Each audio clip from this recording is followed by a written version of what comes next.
सो हम स्टार्ट कर रहे हैं Fortinet फायरवॉल, राइट। देखिए, सबसे पहली दो तीन चीज़ें आप लोगों के साथ में कुछ चीज़ें डिस्कस कर लेते हैं, फिर हम लोग स्टार्ट करते हैं फायरवॉल को, ठीक है। तो अगर मैं आपसे बात कहूँ कि what is the requirement of the firewall, कि वाई वी नीड फायरवॉल, तो देखो, किसी भी नेटवर्क इंडस्ट्री के अंदर चले जाओ, किसी भी कंपनी में चले जाओ, आपको विदाउट फायरवॉल कोई भी कंपनी नहीं मिलेगी, चाहे वो कितनी भी छोटी कंपनी हो, वो फायरवॉल को अडॉप्ट करेगी ही करेगी। फायरवॉल को बेसिकली हम लोग किस पर्पस के लिए यूज़ करते हैं ना, नेटवर्क में सिक्योरिटी पर्पस के लिए, ठीक है। बहुत सी कंपनी आपको ऐसी भी मिलेंगी जहां पे सिर्फ और सिर्फ आपके पास फायरवॉल के इंजीनियर्स ही होंगे, वो सिर्फ फायरवॉल ही मैनेज करते हैं। अब अगर मान के चलिए इन फ्यूचर अगर आपको नेटवर्क में, जैसे आपने सीसीएनए किया होगा, वटेवर सीसीएनपी किया होगा, तो अगर आपको सिक्योरिटी में अगर एंटर करना है तो firewall is a best way to start career with in your security. और अगर आपको फायरवॉल इंजीनियर ही बनना है तो आप क्या कर सकते हैं, जितने मार्केट के अंदर हमारे पास जो टॉप लीडर फायरवॉल्स हैं, अभी हम उसके बारे में बात करेंगे, जैसे 3 या 4 ही हैं मैक्सिमम जो कि मार्केट को लीड करती हैं। यानी आप किसी भी कंपनी में चले जाएं, किसी भी बड़े इंडस्ट्री के अंदर चले जाएं, वहां पे आपको वही फायरवॉल देखने को मिलेंगे। और अगर कोई अदर फायरवॉल मिलता भी है तो भी आप उसको हैंडल कर पाएंगे। तो अगर मान के चलो कि आपको सिक्योरिटी में अपना कैरियर स्टार्ट करना है तो कोई भी फायरवॉल के साथ आप स्टार्ट कर सकते हैं। और फायरवॉल बेसिकली क्या है, एक सिक्योरिटी अप्लायंस है। अब अगर आपको फायरवॉल में ही अपना कैरियर बनाना है तो आप 3 से 4 फायरवॉल जो भी मार्केट लीडर है उन फायरवॉल को सीख लीजिए। आप किसी भी कंपनी में जहां पे सिर्फ फायरवॉल, बहुत से आप देखना जॉब के अंदर आती होंगी, सिर्फ फायरवॉल इंजीनियर चाहिए, उनको डिफरेंट डिफरेंट फायरवॉल की रिक्वायरमेंट आनी चाहिए या उनको आनी चाहिए, क्योंकि बहुत से ऐसी कंपनीज होती हैं जो कि क्लाइंट को सर्विसेज प्रोवाइड करती हैं। अब वो जो क्लाइंट्स हैं, उन क्लाइंट्स में हो सकता है किसी क्लाइंट में कोई पालो अल्टो यूज हो रहा हो, कहीं पे स्पॉटिकेट यूज हो रहा हो, कहीं पे सिस्को का यूज हो रहा हो, कहीं पे चेक पॉइंट यूज हो रहा हो। तो आप अगर मल्टीपल फायरवॉल पे अगर काम करेंगे, एक्सपर्ट होंगे, तो आप कह लो कि आप किसी भी फायरवॉल का इंडिपेंडेंटली काम हो पाएंगे, कर पाएंगे। बहुत सारे फायरवॉल्स हैं मार्केट में, बहुत सारे। लेकिन अगर उनके मार्केट लीड जो लीड करते हैं मार्केट को, अगर उनको सीख लेंगे तो फिर उसके बाद आप किसी भी फायरवॉल को, यानी आप फायरवॉल को अंदर यूज होना शुरू हो जाएंगे। तो सिक्योरिटी के अंदर अगर आपको एंटर करना है, कोई CH करने की जरूरत नहीं है, आप फायरवॉल से भी अपना कैरियर स्टार्ट कर सकते हैं। और फायरवॉल के अंदर भी आप अच्छा खासा पैसा अर्न कर सकते हैं अगर आप कंपनी के अंदर किसी कंपनी में जाते हैं तो, ठीक है। नाउ, तो सबसे पहली बात कि ये कोई आप लोगों में से बताना चाहेगा कि फायरवॉल हमें क्यों चाहिए होता, why reason, what is the reason, जितना आपको पता है उतना बताइए, वाई फायरवॉल। हार्डवेयर को लेकर ये बता, नेटवर्क में कभी भी कुछ भी अटैक हो सकता है, तो अपनी सिक्योरिटी पर्पज के लिए फायरवॉल का यूज़ होता है, क्योंकि इसमें डिफरेंट डिफरेंट टाइप की पॉलिसीज होती है जो बाहर के नेटवर्क को अटैक को रोकती हैं। बेसिकली यस, कि जैसे फायरवॉल बोल सकते हैं कि आपका सिक्योरिटी अप्लायंस है जो क्या करता है, आपके नेटवर्क में सिक्योरिटी प्रोवाइड करता है। सिक्योरिटी मतलब अनऑथोराइज अटैक, जो आपके अनऑथोराइज अटैक, जैसे कि आपके मान के चलिए वैन आपके पास, अगर मैं सिंपल सा बेसिक सा डिजाइन बात करूं कि अगर एक इंडस्ट्री के अंदर अगर बेसिक से छोटा नेटवर्क आर्किटेक्चर कैसा होगा, लाइक उसके पास एक फायरवॉल होगा। अब ये फायरवॉल कुछ भी हो सकता है, ठीक है। मैं कुछ आपको तरीके बताऊंगा कि आपको फायरवॉल को किस तरीके से आपको डिज़ाइन करना होता है। 2-3 मेथड होते हैं, तीनों तरीके से आप यूज़ कर सकते हैं। तो एक तो ये वाला मेथड बता रहा हूँ जो बिल्कुल बेसिक सा है, ठीक है। अगर आपके पास फायरवॉल है और आपके पास इंटरनेट लीज लाइन है, मैं आपको ये भी बताऊंगा कि अगर मल्टीपल लीज लाइन है तो हम लोड बैलेंसिंग कैसे करते हैं, ऑल थिंग्स, ठीक है। देखो, फायरवॉल में आपको एक छोटी सी चीज़ बताऊं जो मैंने अपने लाइफ में फेस करी थी, कि फायरवॉल को जब हम सीख लेते हैं, सबसे बड़ी प्रॉब्लम हमें कहाँ पे आती है उसको मैनेज करने के लिए, जब इंडस्ट्री के अंदर जाते हैं।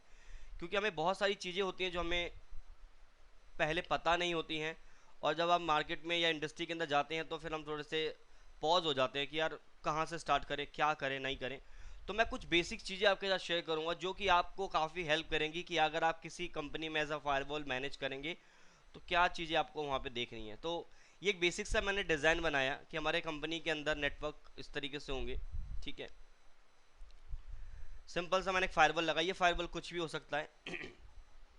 ये फायरवॉल क्या करेगा, ये हमारा लैन सेक्शन है, this is the LAN section and this is the वैन सेक्शन। तो आपका फायरवॉल एज अ बैरियर काम करता है, ट्रस्टेड, ये हमारा ट्रस्टेड नेटवर्क है और ये हमारा अनट्रस्टेड नेटवर्क है। तो firewall like a barrier between trusted and untrusted network. जैसे बॉर्डर होता है ना, बॉर्डर के में जो होते हैं, जो सैनिक होते हैं, वो क्या करते हैं, वो बॉर्डर पे खड़े होते हैं ताकि अगर कोई unauthorise person is trying to access तो उसको क्या कर सके, प्रोटेक्ट कर सके। तो ये कह लो कि आपके लैन और वैन के बीच का बॉर्डर है, ठीक है। तो एक्चुअल में हर फायरवॉल की अपनी अपनी रूल होती है। अगर मैं सिस्को एएसए की बात करूं तो सिस्को एएसए का कॉन्सेप्ट क्या होता है कि आप मान के चले, मैं एक और यहां पे स्विच ऐड करना चाहूंगा।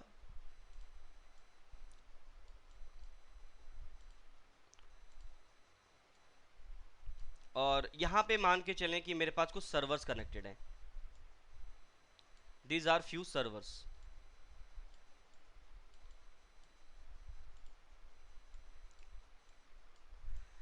और ये जो हमारे पास आज जितने भी फायरवॉल हम यूज करते हैं, that is a kind of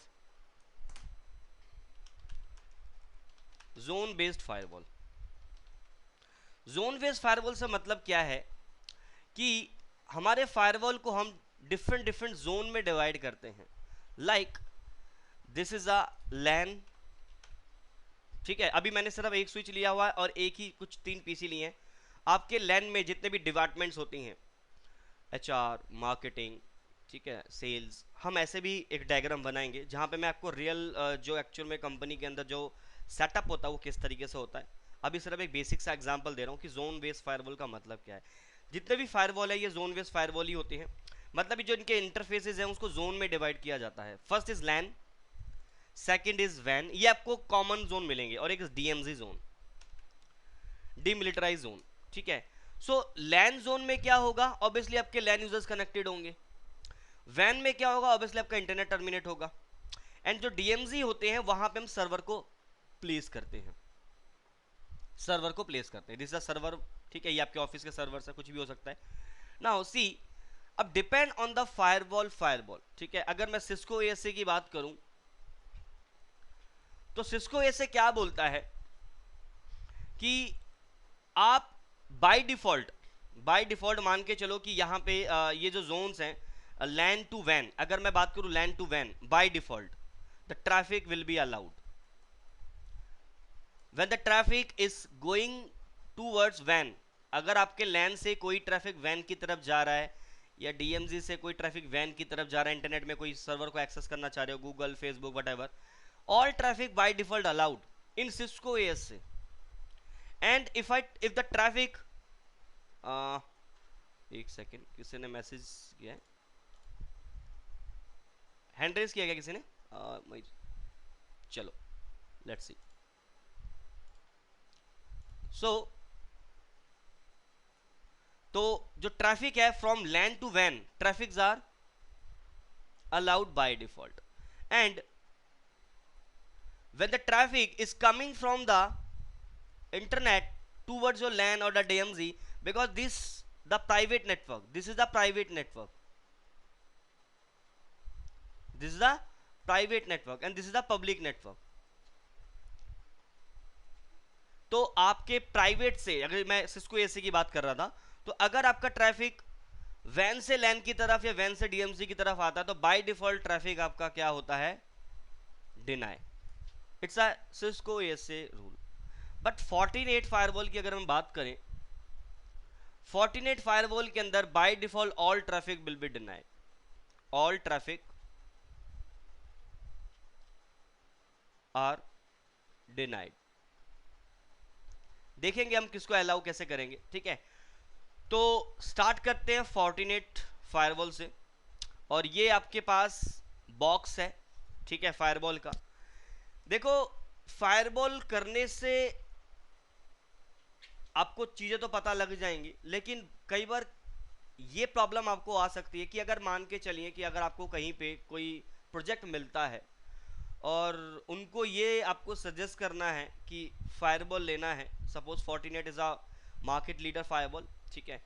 तो और ये फायरबॉल अगर आप उसको सजेस्ट करते हो तो सबसे पहले आता है इसका कौन सा मॉडल आप उसको सजेस्ट करोगे। तो कंपनी जो है, तीन टाइप की कंपनी मार्केट में होती है। एक स्मॉल साइज कंपनी जहाँ पे उनके पास 50 से 100 यूजर्स के आसपास होता है या 200 यूजर्स के आसपास होता है, द स्मॉल साइज कंपनी। एक मिड साइज कंपनी होगी जहाँ पे उनके पास ऑलमोस्ट थाउजेंड्स ऑफ यूजर्स होंगे, ठीक है। और इससे बड़ी कंपनी तो अभी पता होगा। तो depend on the company to company which model you will prefer. तो हर कंपनी कोई भी आप फायरवॉल पे चले जाइए, कोई भी फायरवॉल ले लीजिए, उसका बेसिक, एक मिड और एक एडवांस लेवल का फायरवॉल आपको मिलेगा ही मिलेगा, ठीक है। डेटा सेंटर का फायरवॉल अलग होता है कंपनी के अंदर जो लगेगा वो फायरवॉल अलग होता है। तो डिपेंड ऑन द मॉडल, वो हम लोग आने वाले टाइम में दिखाऊंगा आपको कुछ मॉडल्स के बारे में कि कौन सा मॉडल किस पर्पस के लिए यूज़ किया जाता है। सो 14 गेट फायरवॉल, ये आपको देखो इस तरह का बॉक्स होता है, ठीक है। अब दो चीज़ें आपको सुनने को मिलेंगी, एक है फोर्टिनेट और एक मिलता है आपको फोर्टीगेट। बहुत कंफ्यूजिंग है इन चीज़ों में। अब क्वेश्चन आता है कि ये फोर्टीगेट फायरवॉल है या फोर्टिनेट फायरवॉल है। So basically Fortinet is a company, Fortinet आपकी कंपनी है, Fortinet is not a firewall.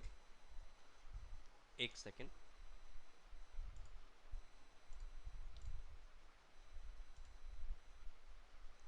So Fortinet क्या है, फोर्टिनेट एक कंपनी है एंड फोर्टीगेट जो है, एक सेकेंड दीजिएगा मुझे भी इसी के कारण कंफ्यूजन हो रही थी, मुझे कहा ऊपर तो फोर्टीनेट लिखा है, फोर्टीनेट लिखा है। यही तो बात है ना। देखिए, यही कंफ्यूजिंग छोटी छोटी चीजें होती हैं जो हमको नहीं पता होती हैं। तो सबसे पहली चीज, दो चीजें आपको सुनने को मिलेंगी, एक फोर्टिनेट एक FortiGate. What is the difference between Fortinet and FortiGate? Fortinet is a company like Cisco, Juniper, these are the company, and FortiGate is a product, ये प्रोडक्ट है। तो जैसे फोर्टिनेट कंपनी है, वो कंपनी क्या करते हैं, डिफरेंट डिफरेंट प्रोडक्ट्स बनाते हैं, जैसे firewall, switches, router, database server, WiFi, everything, access point, हाँ, ये सारे प्रोडक्ट्स बनाती हैं। तो अलग अलग प्रोडक्ट्स के अलग अलग नाम हैं। तो फोर्टिनेट जो फायरवॉल है उसको हम फोर्टीगेट बोलते हैं। So FortiGate is a product, it's a firewall. Fortinet not a firewall, Fortinet is a company, firewall name is FortiGate. तो ये कंफ्यूज नहीं होना। सो फोर्टिनेट, ये जो फोर्टिनेट एनईटी लिखा हुआ है, NET, this is the company name.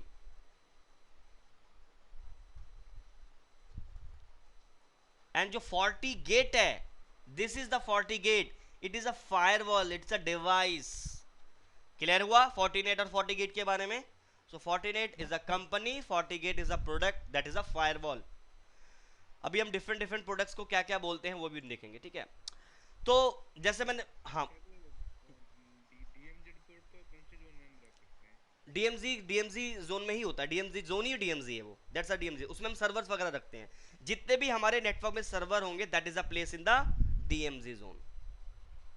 ठीक ठीक है, हमारे नेटवर्क में जितने भी सर्वर्स को हम कनेक्ट करेंगे that is a divided into DMG zone. तो आप उसको सेपरेट जोन में रखते हो, उसको लैन में नहीं रखते हो।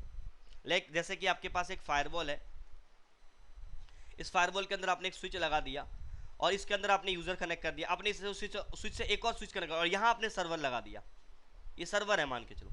तो आपने क्या किया, एक ही जोन के अंदर लगा दिया ना, दिस सिंगल जोन, ये सुन लो। तो ऐसा नहीं करते हम लोग, हम क्या करते हैं, जो लैन यूजर्स है, दिस इज अ फायरवॉल, उसको हमें एक सेपरेट जोन में रखना होता है, दिस इज लैन यूजर्स, ये कंप्यूटर्स हैं आपके। एंड जो आपके पास अनदर एक आप इंटरफेस क्रिएट करो लोगे और यहाँ पे आप सर्वर्स कनेक्ट करोगे, तो सर्वर्स को हम एक डिफरेंट जोन में ही प्लेस करते हैं, ठीक है। सो this is the diagram. And what is a firewall? Firewall is a security appliance that filter the traffic either वो ट्रैफिक आपका अलाउ होगा, या तो डिनाई होगा, या तो मॉनिटर होगा। मॉनिटर का मतलब अलाउ ही होता है, बस वो ट्रैफिक को मॉनिटर कर रहे होते हो। मुझे एग्जांपल, एक नेटवर्क में एक यूजर है जो थोड़ी बदमाशी कर रहा है, मुझे उसको ट्रैक करना है कि कर क्या रहा है वो, तो I will monitor him. Traffic तो अलाउ है, लेकिन मैं देखना चाहता हूँ ये कर क्या रहा है, कौन सी साइट से एक्सेस कर रहा है, कौन सी नहीं कर रहा है। तो दैट इज टाइम उसको मॉनिटर पर्सपेक्टिव से बोलते हैं। तो लेकिन बेसिकली आपके दो ही ट्रैफिक होते हैं, अलाउ जो आपका अलाउ होगा या डिनाई होगा। तीसरा काइंड ऑफ मॉनिटरिंग, आप मॉनिटरिंग भी कर सकते हो based on some security rules. तो फायरवॉल पे आप क्या करते हैं, कुछ रूल्स क्रिएट करते हो, उसके बेसिस पे आपका ट्रैफिक या तो डिनाई होता है या तो अलाउ होता है। बाय डिफॉल्ट आपका all traffic will B deny in Fortinet firewall, but we have to create some policy so that we can allow the traffic। देखेंगे कैसे करेंगे, ठीक है। So now firewall as a place, firewall is a place between the trusted and untrusted network। जैसे मैं आपको बता चुका हूँ, आपका ये अनट्रस्टेड नेटवर्क है और ये आपका ट्रस्टेड जोन है जहाँ पे आपने फायरवॉल को प्लेस किया हुआ है। द फर्स्ट जनरेशन फायरवॉल, अब फायरवॉल की जनरेशंस भी होती हैं। देखो, आप जब किसी फायरवॉल के इंटरव्यू के लिए जाते हो ना, तो सबसे पहले वो जानना चाहता है कि फायरवॉल के बारे में आप कितना जानते हो। बाकी की जो नेटवर्क के अंदर जो बाकी चीज़ें हैं, जैसे पॉलिसी कैसे, कि वीपीएन क्या होता है, कि आपका नेट क्या होता है, राउटिंग कैसे करते हैं, दैट इज़ अनदर थिंग। लेकिन वो सबसे पहले आपको ये जानना चाहिए कि आप फायरवॉल के ऊपर कितना आप जानते हो, फायरवॉल को कितना जानते हो आप। तो ये चीज़ आपको पता होनी चाहिए कि first generation firewall, second generation firewall, क्या डिफरेंसेस हैं इनमें, वो चीज़ें। The first generation of the firewall technology consists of the packet filtering technique using ACL। कहने का मतलब है, जब हमारा इनिशियली फायरवॉल आया था मार्केट में, जब स्टार्टिंग में सिक्योरिटी जब आया था स्टार्टिंग में, तब जो फायरवॉल हम लोग जब मार्केट में आते थे, वो सिर्फ लेयर 3 प्लस लेयर 4 के बेसिस पे ही ट्रैफिक को फिल्टर कर सकते थे, यानी आईपी के बेसिस पे और आपके पोर्ट नंबर के बेसिस पे। यानी हम बात करें तो एसीएल के थ्रू, तो एसीएल के थ्रू ही उस टाइम पे आपकी फिल्टरिंग होती थी। बट उसमें कोई ज़्यादा हमारा कुछ सिक्योरिटी के अंदर, जैसे कि कोई हमें कोई वेबसाइट को अगर हमें ब्लॉक करना है, या वेबसाइट के अंदर कुछ पर्टिकुलर, जैसे कि आप फेसबुक एक्सेस कर रहे हो, तो मैं ये चाहता हूँ कि आप फेसबुक तो एक्सेस कर पाओ, बट इसका मैसेंजर आप यूज़ ना कर पाओ।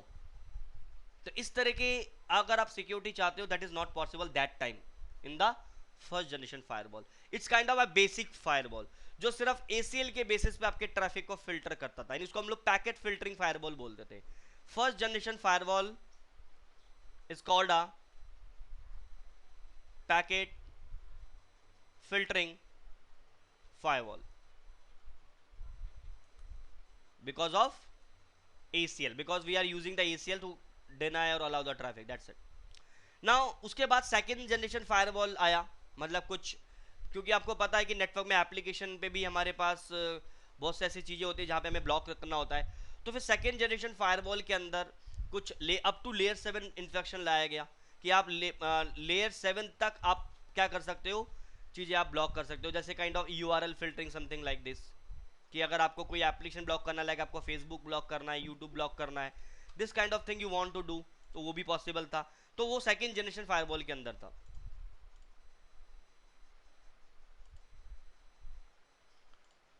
Now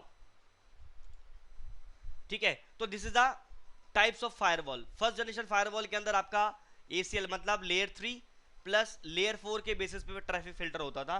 but in the second generation we can say layer 3 layer 4 plus layer 7, up to layer 7 तक आप फिल्टरिंग कर सकते हो, ठीक है। नेक्स्ट, ये आपके पास कुछ कंपनी के नाम मैंने मेंशन किए, जो कि जिस कंपनी के आपके फायरवॉल आते हैं, Sonic Wall, Palo Alto, Juniper, Cisco, Watch Guard, Fortinet, Stone Soft, Check Point, ऐसे और भी होंगे। But these are the famous firewall, आपको इंडस्ट्री में मिलेगा ही मिलेगा। जो ज़्यादातर फायरवॉल आपको देखने को मिलेगा, Cisco, Check Point, Fortinet, Palo Alto, sometime आपको सोफोस भी देखने को मिलेगा। एक सोफोस भी आपका फायरवॉल आज के डेट में आ रहा है, ये भी बहुत अच्छा फायरवॉल है। But it's a kind of thing कि ये थोड़ा चीपेस्ट है। चीपेस्ट का मतलब सस्ता है। अगर कोई कंपनी अगर ये चाहती है कि मैं यार फायरवॉल प्लेस करना है, तो कोई सस्ता सा फायरवॉल बताओ। दीज आर कॉमर्शियल प्रोडक्ट, बड़े बड़े लोग या मिड साइज लोग यही यूज़ करते हैं।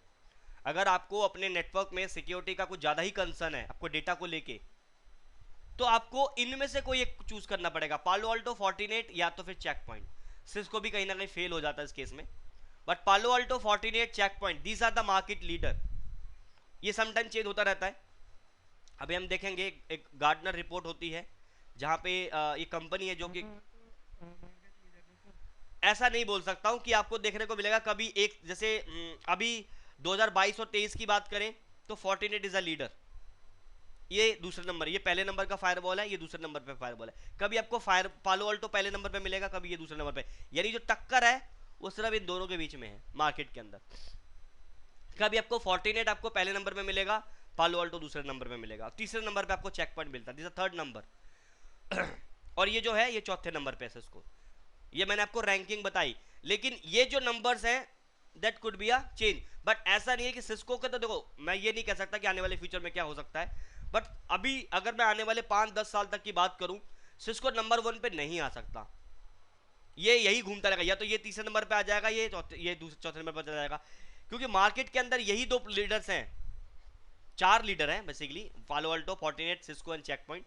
लेकिन पालो अल्टो और फोर्टिनेट में बहुत बिग कंपटीशन है, कभी ये आपको पहले नंबर में मिलेगा, कभी ये, और ये डिपेंड करता है आपके गार्डनर रिपोर्ट, जो मैंने आपको बताया, गार्डनर एक कंपनी है जो क्या करती है, फायरवॉल, जितने भी फायरवॉल्स वगैरह हैं इनके ऊपर क्या करती हैं, ये रिसर्च करती हैं इनके सर्विसेज के ऊपर, इनके जो इनके जो क्वालिटी है बाकी चीज़ों के ऊपर, सिक्योरिटी के ऊपर, किस टाइप की सिक्योरिटी दे रहे हैं, ठीक है।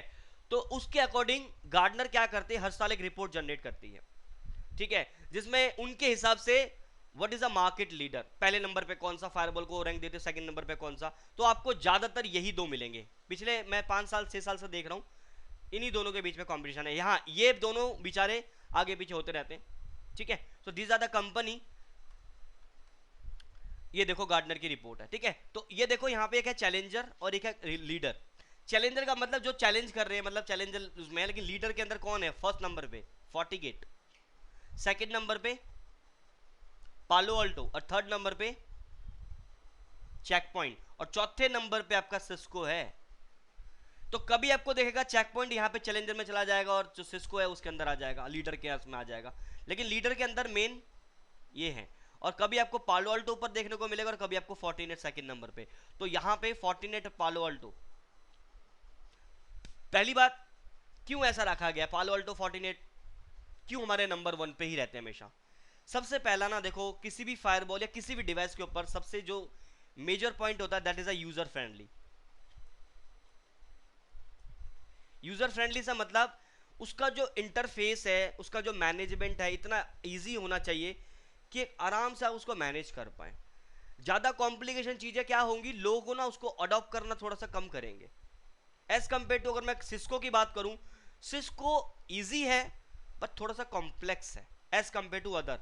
अगर मैं आपको फोर्टिगेट फायरवॉल और पालो अल्टो पढ़ा दूं, आपको इतना इजी लगेगा कि यार ये तो बहुत ही इजी वाला फायरवॉल है, और अगर आपने इन फायरवॉल को सीख लिया तो मार्केट में कोई भी फायरवॉल को आप इजीली मैनेज कर सकते हो। अभी देखो इतने सारे फायरवॉल्स हैं, सोफो देखो कहाँ पे घुसा हुआ है, इतना पीछे, सोनिक बॉल भी कहीं ना कहीं, कभी मैं एक टाइम पे सोनिक बॉल यहाँ पे आता था, ठीक है। तो basically these are the categories, ठीक है, जो आपको मिलेगा, लेकिन आपको फोकस इस पे करना है। अगर आपने मार्केट में ये और एक ये 4 फायरवॉल अगर आपने कर लिया ना, तो आप मार्केट में एज अ फायरवॉल इंजीनियर आप जॉब अप्लाई कर सकते हैं सिर्फ फायरवॉल के लिए। और ऑब्वियसली, और अच्छी बता दूं कि कंपनी के अंदर अच्छी अच्छी कंपनी जो होती हैं वहां पे सिर्फ एक अलग टीम होती है जो कि फायरवॉल को ही मैनेज करती हैं, क्योंकि, और एक और बता दूं कि कभी भी कोई कंपनी सिंगल फायरवॉल को नहीं होती है। कि मैं एक एग्जाम्पल, मैं एक XYZ कंपनी में काम कर रहा हूं, तो XYZ कंपनी के अंदर सभी के सभी प्रोडक्ट फायरवॉल जो होंगे वो फोर्टिनेट होगा, इज नॉट पॉसिबल। वहां पे आपको मिक्स ऑफ टेक्नोलॉजीज मिलेंगी, फोर्टिनेट भी मिलेगा। तभी आपको कहीं पे अगर इंटरव्यू आता है कि फायरवॉल इंजीनियर चाहिए, मेक श्योर कि पालो अल्टो आना चाहिए, चेक पॉइंट आना चाहिए, मेक श्योर उसको, क्योंकि उनके पास कंपनी के अंदर उनके जो क्लाइंट्स हैं they are using multiple firewalls, तो आपको मल्टीपल फायरवॉल हैंड्स ऑन होना चाहिए। तो अगर ये 4 फायरवॉल आप कर लेते हो ना, सिस्को ASA, सिस्को के अंदर 2 हैं हमारे पास, एक होता है ASA और एक होता है FTD, मिक्सअप है, ठीक है। उसके बाद Fortinet, Palo Alto, check point, ये 4 फायरवॉल आप कर लेते हो तो एनी हाउ आप फायरवॉल के अंदर ही काम कर सकते हो, किसी भी फायरवॉल को मैनेज कर सकते हो, ठीक है। और ये गार्डनर की रिपोर्ट के according this is the first, ठीक है। सेकेंड थिंग, अब थोड़ा फोर्टिनेट के बारे में पढ़ते हैं कि फोर्टिनेट एक्चुअली क्या है। ये कुछ छोटा सा मैंने कुछ पॉइंट बनाया है। जो फोर्टिनेट है वो 2000 में बेसिकली इसको फाउंड किया गया था, और फाउंड करने वाले दो दो लोग थे, वो थे Ken and Michael Xie. These are the two people हैन फाउंड द फोर्टिनेट फायरवॉल, ठीक है। और इसका जो head quarter that's Sunnyvale में है और कैलिफोर्निया के अंदर है ये, ठीक है, इसका हेड क्वार्टर। तो छोटी छोटी चीज़ें आपसे इंटरव्यू में पूछ लिया जाता है। अच्छा, फोर्टिनेट फायरवॉल के बारे में पढ़ रहे हो, आपको मुझे बताओ इसका इसका ऑनर कौन था, किसने इस फोर्टिनेट किसका बनाया किसने था। तो छोटी छोटी चीज़ें आपको पता होनी चाहिए। देखो, it's a just general knowledge, इसका टेक्निकल से कोई रिलेशन नहीं है, बट जनरल नॉलेज भी होनी चाहिए कि आप फ्रिज प्रोडक्ट के अंदर काम कर रहे हो और आपको उसके बारे में नहीं पता तो कोई बेनिफिट नहीं है, राइट। जो फर्स्ट प्रोडक्ट लॉन्च किया था फोर्टिनेट ने, दैट इज द फोर्टीगेट। और पहले जो कंपनी का नाम था दैट इज द फोर्टीगेट, पहले फोर्टीगेट के नाम से ही था, बाद में इन्होंने अपना नेम फोर्टिनेट कर लिया, और फोर्टीगेट फायरवॉल का बेसिकली इज अ प्रोडक्ट। तो the first product was FortiGate firewall. तो फोर्टिनेट ने जो पहला जो डिवाइस लॉन्च किया था दैट इज द फोर्टीगेट। फिर बाद में उन्होंने वायरलेस एक्सेस पॉइंट और बाकी चीज़ों में भी उन्होंने बनाने शुरू किए। तो पहला फायरवॉल उन्होंने बनाया था 2002 में बनाया था, ठीक है, जो कि एंटी स्पैम और एंटीवायरस रिलेटेड सॉफ्टवेयर भी बनाते थे ये लोग, ठीक है। और इनके ये कुछ प्रोडक्ट्स हैं, firewall, antivirus, intrusion prevention, endpoint security, these are the product they deal actually, ठीक है। और भी बहुत सारे हैं। फिर उन्होंने एक सैंडबॉक्स बेसिकली एक प्रोडक्ट बनाया, it's a very good thing, बताएंगे इसके बारे में कि सैंडबॉक्स एक्चुअली में होता क्या है, ठीक है। 2014 के अंदर इन्होंने नेटवर्क सिक्योरिटी एक्सपर्ट यानी इन्होंने सर्टिफिकेशन जैसे प्रोग्राम लॉन्च किए कि अगर आपको फायरवॉल यानी फोर्टिनेट के अंदर आपको सर्टिफिकेशन लेना है तो there is a program NSC, network security expert. This a program basically they provide the certification, ठीक है। इसमें टोटल आपके 8 सर्टिफिकेशंस होते हैं, 8 लेवल ऑफ सर्टिफिकेशंस, ठीक है। तो as a initial, as a basic अगर मैं बात करूं कि आप एज अ नेटवर्क में फायरवॉल में एंट्री कर रहे हो with the help of firewall, तो which certification actually you required, और अगर आप कौन से ऐसे सर्टिफिकेशन है जो आप कर लेते हो जिससे आपको मार्केट में इजीली जॉब मिल जाती है, ठीक है। और इसके ना सर्टिफिकेशन जो होते हैं it's a very very cheap, आप कह सकते हैं सस्ता है। वैसे तो इसका $300 $400 इसका एग्जाम कॉस्ट है, बट देर सम उसमें कभी आप देखेंगे कि आपको कभी ना कभी कोई कूपन वगैरह इनके एंड से 48 से आपको मिलता है, जहाँ पे आपके $100 to $150 और लेस हो जाते हैं। तो आपको 20-22 हज़ार के अंदर आपका ये सर्टिफिकेशन हो जाता है। और 20-22 हज़ार रुपये मेरे ख्याल से इट्स बहुत मिनिमम अमाउंट जो आप अगर अपने ऊपर अगर लगाते हो तो सर्टिफिकेशन आपको मिलता है। और उस सर्टिफिकेशन की वैल्यू होती है कि किसी भी कंपनी के अंदर जाओगे तो आपको ऑब्वियसली कहीं ना कहीं बेनिफिट जरूर मिलेगा, ठीक है। तो दिस टोटल 8 सर्टिफिकेशंस में होते हैं, ठीक है। तो कुछ इसके बारे में डिस्कस कर लेते हैं। तो ये टोटल 8 सर्टिफिकेशंस हैं। जो पहले वाले जो 3 हैं, अभी मैं स्टार्टिंग यहाँ पे आता हूँ, तो टोटल 8 है, 1 2 3 4 5 6 7 8, टोटल 8 सर्टिफिकेशन होते हैं, ठीक है। अभी अगर मैं बात करूँ जो हमारा पैंडेमिक सिचुएशन था उस टाइम पे, जब हमारे कोविड वगैरह चल रहे थे, तो उस टाइम पे ना फोर्टिनेट ने ये जो 3 सर्टिफिकेट थे ये फ्री कर दिए थे। अभी भी शायद होगा, मैं एक बार चेक करके बताऊंगा। आप इसको करने के बाद आप इन सर्टिफिकेशन को फ्री ऑफ कॉस्ट आप एक और कर सकते हो। मैं देख के एक बार बता दूंगा कि किस तरीके से ये कौन से सर्टिफिकेशन फ्री है। तो आई होप सो ये मेरे ख्याल से अभी भी फ्री होंगे, ठीक है। लेट मी, मुझे चेक करना पड़ेगा। तो ये सर्टिफिकेशन आप कर सकते हो, it's a free of cost. और एवरी सर्टिफिकेशन की जो वैलिडेशन होती है दैट्स अ 2 ईयर। अगर आपके 2 ईयर्स खत्म हो जाते हैं, मान के चलो 2 ईयर्स आपके एक्सपायर हो जाते हैं, तो आप क्या करोगे, मान के चलो कि आपने 4 5 6 ये 6 सर्टिफिकेशन निकाल लिए आपने, और आपका सर्टिफिकेट क्या हो जाता है, 2 ईयर्स होने वाले हैं और आपका एक्सपायरी होने वाला है। एक्सपायर होना नहीं है, उससे पहले ही, एक्सपायर होने से पहले आप NSE 4 का एक बार फिर से पेपर दे देंगे, तो आपका 5वां 6ठा 4था 1st 2nd 3rd all will B renew. It's kind of a top up. जब हमारे फोन के अंदर बैलेंस खत्म हो जाता है हम एक टॉप अप करवाते हैं ना, काइंड ऑफ थिंग, ठीक है। तो टॉप अप करवाना पड़ता है। मतलब अगर मान के चलो आपने 8 के 8 सर्टिफिकेट ऑक्योर कर लिए, एग्जाम्पल बता रहा हूं, तो इन दैट केस अब मान के चलो इसकी फीस जो है वो अप्रॉक्स मान के चलते 25,000 है पेपर की, इसकी मान के चलते 35,000 है, इसका 45,000 है, मान के चलते हैं कि इसका है ऑलमोस्ट 1 लाख।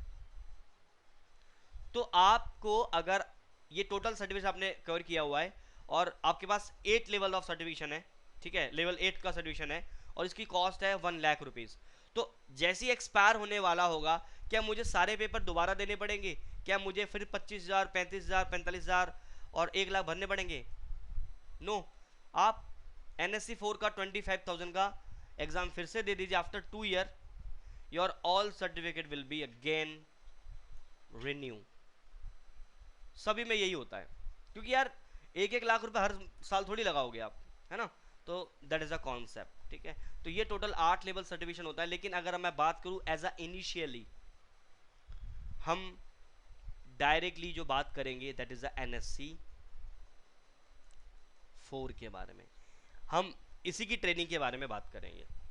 अब आप कहोगे sir what about this this this this is the basic associate level certification. Associate level का मतलब CCNA लेवल एसोसिएट नहीं, इट्स अ वेरी बिग। मान के चलो कि आप एज अ कंपनी में एज अ सेल्स एग्जीक्यूटिव हो और आपको Fortinet को सेल करना है, फायरवॉल को सेल करना है, तो आपको एज अ टेक्निकली थोड़ा बहुत तो नॉलेज होना चाहिए ना, एज अ बेसिक, ताकि आप उस प्रोडक्ट के फीचर्स के बारे में इन द सेंस बता पाओ, not in a depth but what is of actually feature क्या होते हैं, क्या क्या फीचर्स है इसके अंदर, वो फीचर आपको क्या प्रोवाइड करते हैं। सो इट्स अ सेल गाय, और आप तो सेल्स गाय होने, अब तो as a network as a engineer या फिर सिक्योरिटी इंजीनियर काम करोगे। ये तो ऊपर के जो 3 सर्टिफिकेशन होते हैं वो आपके सेल्स एग्जीक्यूटिव्स के लिए होते हैं, these are the sales executive. देखो आप कोई भी चीज करते हो ना किसी कोर्स के बारे में, उसके बारे में जानना बहुत जरूरी है। उसके ऊपर सिर्फ कॉन्फ़िगरेशन करना, प्रैक्टिकल करना, वो तो आपको कंपनी में एंट्री होने के बाद ही करना पड़ेगा। लेकिन ये चीज़ों के बारे में जानकारी होंगी तभी तो आप इनके एग्जाम, इनके कोर्सेज, इनके एग्जाम दे पाओगे, इनके सर्टिफिकेट निकाल पाओगे, तभी मार्केट में आपकी वैल्यू बनेगी। पता लगे आपके पास कंपनी के अंदर 10 साल इंडस्ट्री के अंदर काम करते हो, आपका सर्टिफिकेट किसी चीज़ की नहीं है, और एक बंदा है जिसके अंदर 2 साल का एक्सपीरियंस है और उसका सर्टिफिकेशन है, आपको 10 साल का एक्सपीरियंस है लेकिन भले ही उसको प्रवेश दिया, क्योंकि उसको पता है उसको उसके पास सर्टिफिकेशन है, उसकी वैल्यू अलग है।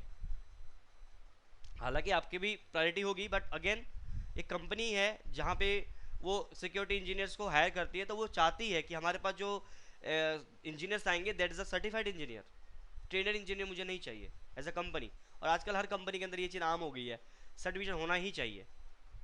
और इससे क्या होता है कि आपके पास एक गुडविल भी बढ़ती है आपकी, ठीक है, आपके रिज्यूम के अंदर एक एड ऑन चीज़ें हो जाती हैं, ठीक है। So these are the certification first second third, this are sales executive guy. तो अगर मैं यहाँ पे थोड़ा सा एक्सप्लेन करूँ तो now you can see NSE 1, NSE 2, NSE 3, this associate level.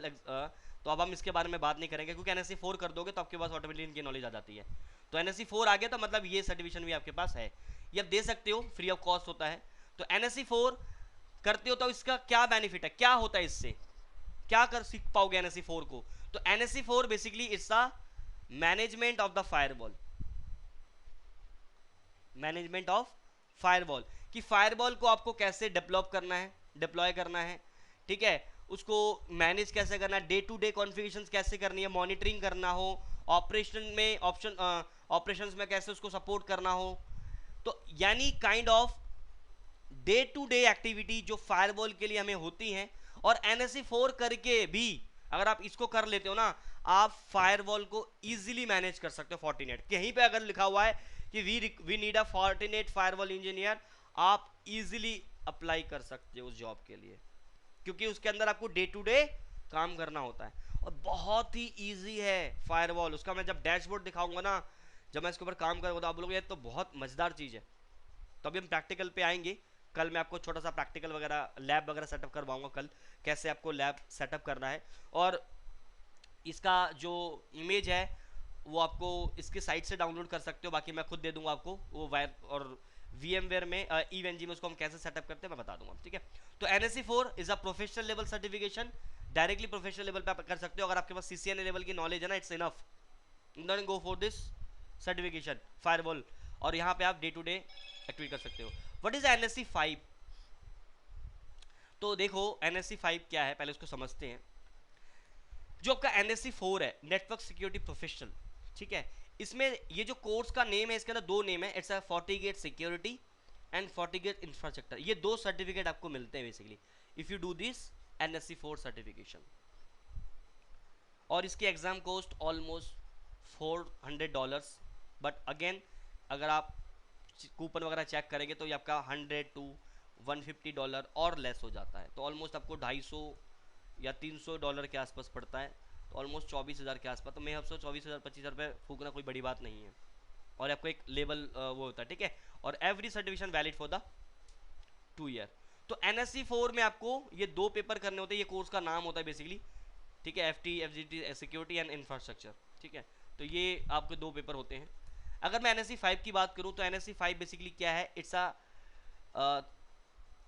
इसमें 3 कोर्सेज हैं बेसिकली, काइंड ऑफ आपके पास 2 और डिवाइसेस होते हैं FortiGate के। Fortinet में एक डिवाइस होता है जिसको हम लोग बोलते हैं Forti Analyzer और Forti Manager। These are 2 different products. Forti Manager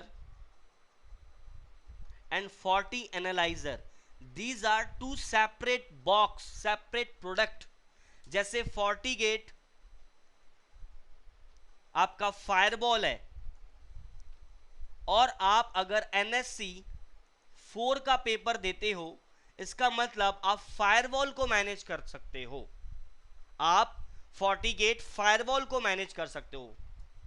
but अगर आपको NSE 5 एग्जाम क्लियर करना है तो आपको 2 अदर बॉक्सेस सीखने पड़ेंगे, that is a Forti Manager।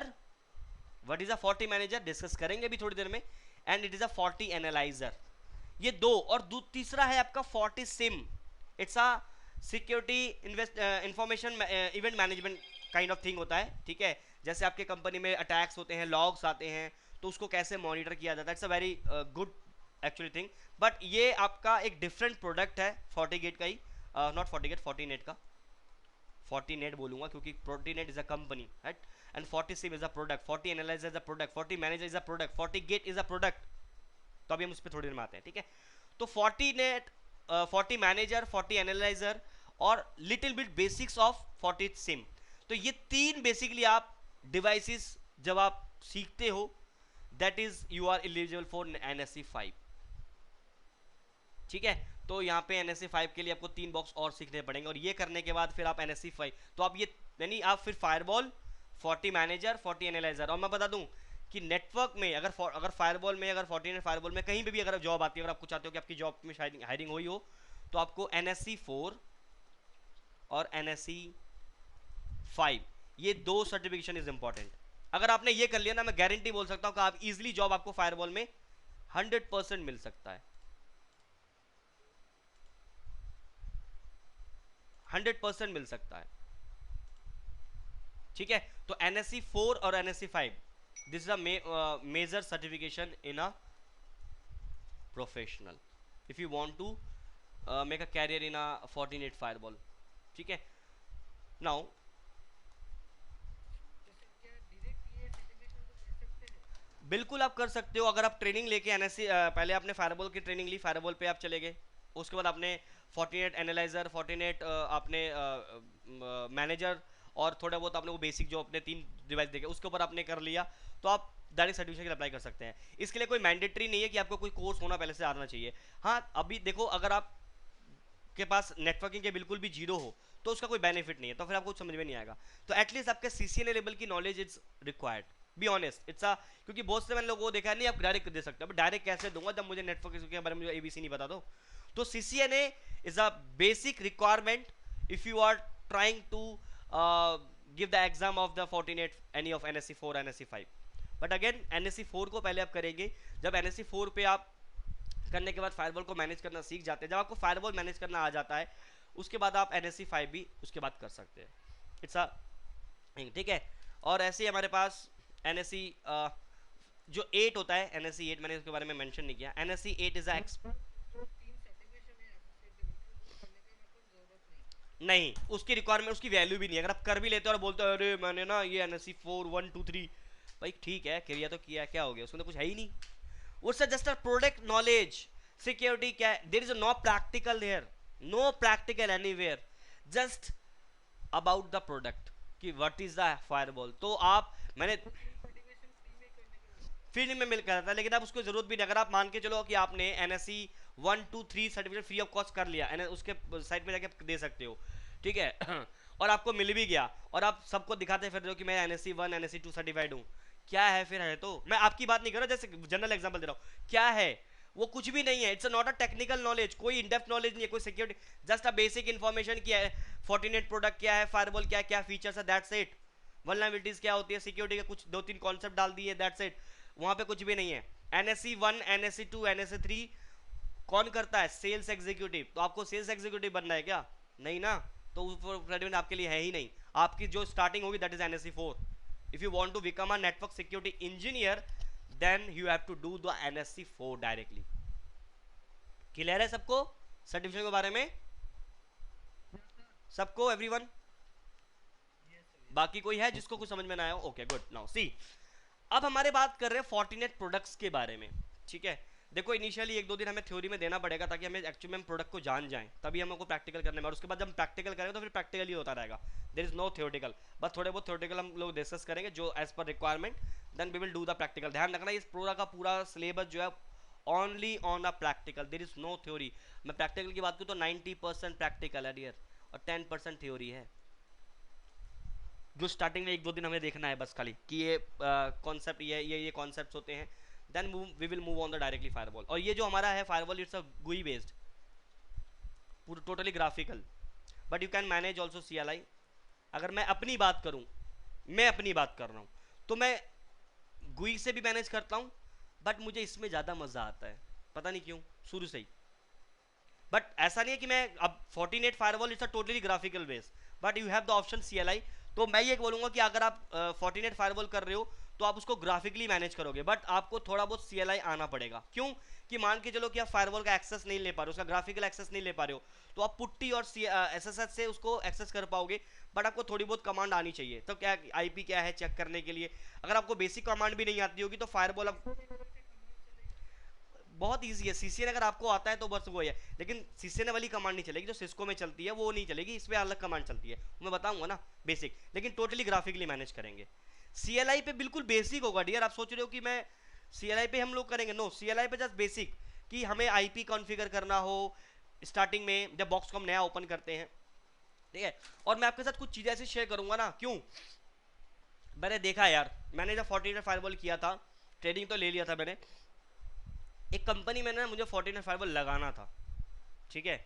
मैं वहाँ चला गया, ट्रेनिंग मैंने ले रखी थी, आता था मुझे फायरवॉल के सारे सेटअप वगैरह करना, लेकिन सबसे बड़ा चैलेंज मुझे पता क्या आया था, उस फायरवॉल को के ऊपर लाइसेंस को वो अपग्रेड करना, ये डालना। क्योंकि जब हम नए बॉक्स को निकालते हैं ना तो कुछ चीज़ें हमें करनी होती हैं और वो मुझे नहीं पता थी। तो फिलहाल मैंने कहीं ना कहीं पता किया, तो मैंने कुछ चैलेंजेस अपने उस टाइम पे मैंने फेस किया था, that why I will share with you. तो कि अगर आपके पास एक कंपनी में एक नया फायरवॉल लगाना पड़े, फोर्टिनेट फायरवॉल, तो what is the initial step you have to follow, नहीं पता होगा ना तो कोई फायदा नहीं उस चीज़ का। क्योंकि VMware में तो आप कर लोगे, एक्सेस किया फटाफट आ गया, लेकिन नहीं, लेकिन जब फिजिकल डिवाइस आपके सामने आता है ना कहीं चैलेंज आता है। तो मैं आपके सामने वो चीज़ें क्लियर करूंगा, ठीक है, कि कहाँ पे आपको वो स्टेप्स लेने हैं एज अ इनिशियली जब आप कोई नए बॉक्स को डिप्लॉय करते हो। और जो एक ऑब्वियसली रनिंग बॉक्स है उसके लिए तो हमें करना ही क्या है, कुछ नहीं करना, उस पर तो हमें सिर्फ मॉनिटरिंग और सारी चीज़ें करनी है। बट एक नए बॉक्स को इंप्लीमेंट कैसे किया जाता है वो भी हम स्टेप बाय स्टेप सीखेंगे, ठीक है, रजिस्ट्रेशन से लेके एक एक चीज़। क्योंकि मैंने अभी लास्ट 2 इयर्स 3 इयर्स अगो की बात कर रहा हूँ, मैं फंस गया था एक जगह पे, और बस डर था मुझे कि यार बेइज्जती ना हो जाए।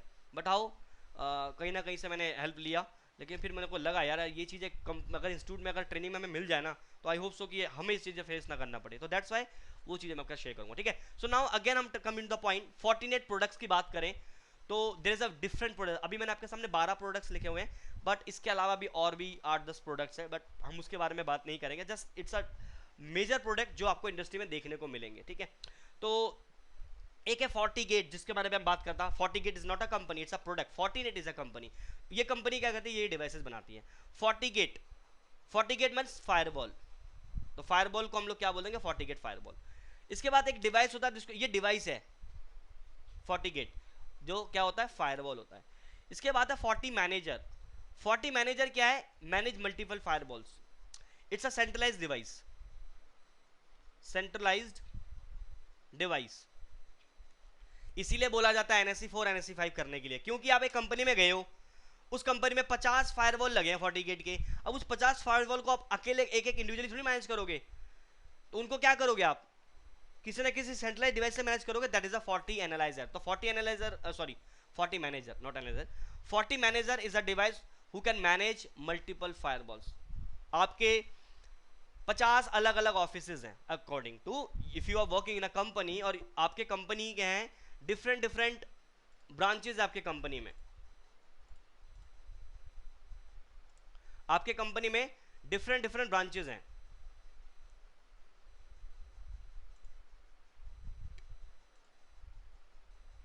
आपके कंपनी के डिफरेंट डिफरेंट ब्रांचेज हैं, और हर कंपनी में एक एक फायरवॉल लगा हुआ है, तो 50 फायरवॉल हो गए, 50 ब्रांचेज हैं, तो उन 50 फायरवॉल को मैनेज कैसे करोगे, तो you have the product called a Forti Manager, which through we can use, we can manage your multiple firewalls in a single location, कि आपके पास एक Forti मैनेजर होगा, उसमें सारे फायरवॉल को आप ऐड कर लोगे, और उसी Forti मैनेजर से you can manage your all the firewalls, तो ये भी आपको मिलेगा, ठीक है। Forti analyser it's a different product जो आपके लॉगिंग एंड रिपोर्टिंग के लिए यूज किया जाता है, इट्स अ डिफरेंट, हालांकि फायरवॉल के अंदर भी आपकी लॉगिंग्स वगैरह होती हैं, but again this a different product which is design for the specially for the logging and reporting. Forti switch एक प्रोडक्ट है जो कि स्विचेस हैं, layer 2 layer 3 switches, Forti switch के नाम से बोलते हैं। Fortinet का एक डेटाबेस सर्वर भी ये डील करते हैं, जिसको FortiDB के नाम से बोलते हैं हम लोग। इनके वॉइस ओवर डिवाइसेस भी आते हैं, VoIP डिवाइसेस, जिसको Forti वॉइस के नाम से हम बोलते हैं। Forti वेब, ये काइंड ऑफ अ डेडिकेटेड जो कि वेब एप्लीकेशन फिल्टर फायरवॉल होता है हमारा, ठीक है। आपका ये फायरवॉल भी है, बट आपके पास ये जो वेब Forti वेब है, it's a special for design for the web filtering, इसमें और भी एक्स्ट्रा फीचर्स डाले गए हैं, ठीक है। Forti मेल जो कि ईमेल सिक्योरिटी प्रोवाइड करता है आपको, Forti वाईफाई जिसमें आपके WLC एक्सेस पॉइंट ये सारी चीज़ें होती हैं, Forti ADC नेटवर्क में अगर आपको कोई लोड बैलेंसर करना हो, लोड बैलेंसर भी आपको यूज़ करना पड़ता है, इसका यूज़ होता है कि अगर आपके कंपनी में डिफरेंट डिफरेंट आपके वेब सर्वर्स हैं और आपको इनके बीच में लोड को शेयर करना है, that is you have to deploy this kind of product, अलग चीज़ होती है, ठीक है। Forti ऑथेंटिकेटर एक डिवाइस है जो कि 2 फैक्टर ऑथेंटिकेशन आपको प्रोवाइड करता है, कि मान के चलो कि आपके फायरवॉल को एक्सेस कर रहे हो सिर्फ यूजर नेम एंड पासवर्ड से, देन ओके, बट आपके पास 2 फैक्टर ऑथेंटिकेशन होता है, कि अगर आप जब आप उस पर लॉग इन करोगे यूजर नेम पासवर्ड, फिर आपके पास एक OTP आएगा, your mail whatever your phone number, जैसे हमारे Gmail का होता है लाइक दिस, तो ये भी एक डिवाइस होता है जो कि 2 फैक्टर ऑथेंटिकेशन के लिए हमको कॉन्फ़िगर करना होता है। Forti SIM it's a different product, security information event management, आपके नेटवर्क में जो इवेंट्स वगैरह होते हैं उनको मैनेज करने के लिए दिस आर डिफरेंट प्रोडक्ट। तो this 12 product actually in front of you जो Fortinet एक्चुअली बनाता है, इसके अलावा और भी प्रोडक्ट्स है, these are the famous product जो आपको मार्केट में या फिर इंडस्ट्री के अंदर आपको देखने को मिल सकते हैं। बट एज ऑफ नाउ अगर मैं बात करूं, so we will discuss about this product, ठीक है। Fortigate firewall, Fortinet Manager and Fortinet Analyzer, this are different product, अगर ये करते हो that is you will become a NSE 5 certification eligibility, ठीक है।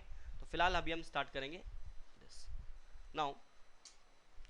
टाइप्स ऑफ फायरवॉल, किसी भी कंपनी का हो, I am not talking only for the Fortinet, I am talking about every firewall. तो every firewall is a part of two parts, two types you can say. One is hardware firewall जो कि physical box होता है front of you, ये box है, ये hardware firewall है। And another is a software firewall, that's a virtual box kind of VMware, virtual application के हिसाब से होता है ये। तो ये जो सॉफ्टवेयर फायरवॉल्स होते हैं, बेसिकली हम इसको डिप्लॉय करते हैं क्लाउड्स में, अपने इंफ्रा में अगर करना तो VMVXI अगर आपने सुना हो, EXI, ये हमारे Hyper-V ये अगर आपने सुना होगा, तो दीज आर द वर्चुअल, ये हमारे इंफ्रा का है और ये हमारा क्लाउड का है, राइट। तो क्लाउड में भी आप अगर फायरवॉल डिप्लॉय करना चाहते हो Fortinet या किसी भी कंपनी का, तो आपको सॉफ्टवेयर फायरवॉल के लाइसेंस लेने होते हैं, ठीक है। तो वो आपके क्लाउड में किसी डिवाइस पे अपलोड कर दिया जाता है, या फिर आपके पास अगर इंफ्रा के अंदर आपको एक डेडिकेटेड ये बॉक्स नहीं लेना है, तो आप VM आप क्या कर सकते हो, आप Fortinet से उसका VM एप्लीकेशन लेके आप अपने वर्चुअल बॉक्स में आप डाल सकते हो। तो we have the 2 types of firewall, hardware firewall and software firewall. हम बात करेंगे इस बॉक्स के बारे में। ऐसा नहीं है कि सॉफ्टवेयर फायरवॉल का UI डिफरेंट होगा, UI everything will be same, everything is are same, but difference between a physical and a, company में तो हार्डवेयर फायरवॉल ही लगा होगा। बिल्कुल लगा जाता है, लेकिन अगर क्लाउड पे अगर आपको फायरवॉल डिप्लॉय करना है अमेजोन पे या AWS पे, AWS पे करना हो या फिर एजोर पे करना हो, तो क्या आप फिजिकल को लगा सकते हो वहाँ पे? नॉट नहीं तब पॉसिबल। तो we need a software firewall, right? तो डिपेंड ऑन द रिक्वायरमेंट। तो एज ऑफ नाउ आपको ज़्यादातर यहाँ पे मिलेगा, ये वाला फायरवॉल देखने को मिलेगा, ये वाला फायरवॉल। क्लियर है? ये सर नो एवरीवन, सबको समझ में आ रहा है? हाँ जी एवरीवन, अरे हाँ ना कुछ तो बोलो यस सर, यस सर। कोई। Yes sir. ओके ठीक है, बिनी जी आपको समझ में आ रहा है ना? विपुल, यस सर। योगेंद्र, बिल्कुल। राजेश, आ रहा है समझ में? चलो yes sir, yes sir. Great, good good. चलो अब देखो फायरवॉल, अगर हम बात करें फीचर वाइज, देखो ये चीजें आपके इंटरव्यू में यही चीजें पूछी जाती हैं। स्टेटलेस फायरवॉल बताओ क्या होता है, what is the difference between stateless stateful. हमें फायरवॉल पे सब कुछ कॉन्फ़िगर कर लेते हैं, अरे ठीक है, बट बताओ ना स्टेटलेस फायरवॉल क्या होता है। तो आपको चीजें ना पता होनी चाहिए, तभी आप को कह लो कि इंटरव्यू आप क्रैक कर सकते हो। तो सबसे पहली चीज, what is a stateless firewall and the स्टेटफुल firewall. ये डॉक्यूमेंट मैं आपको शेयर कर दूंगा, अपनी अपनी ईमेल मुझे दे देना, I will forward to this. ये जो पीडीएफ, ये पीडीएफ कर रहा हूँ, पीपीटी है, I will share with you, ठीक है, ओवर द ईमेल। और इसी पीपीटी के अंदर अभी मैंने ये मेरे ख्याल से 25 से 27 के आसपास मेरे ख्याल से ये पीपीटी है अभी, और इसी के ऊपर मैं काम करता रहूँगा। जो भी हम लोग डिस्कस करेंगे विल अपडेट, और मैं इसी के अंदर अपडेट करता हूँ। तो ये लिंक आपको मिल जाएगा डायरेक्टली गूगल ड्राइव के ऊपर, और आपको यहाँ से बैठकर नोट बना सकते हो, ठीक है। Now see, so what is a stateless firewall. तो दो तरह के फायरवॉल मिलेंगे आपको, एक स्टेटफुल और स्टेटलेस। स्टेटलेस का मतलब क्या है? It does not maintain any connection table when the traffic pass through the device, and it can filter the traffic based on layer 3 and layer 4। Example ACL। What do mean by the stateless, समझते हैं इस चीज को। देखो होता क्या dear,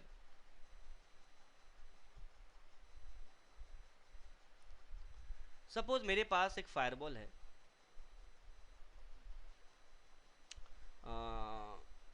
यहाँ पे एक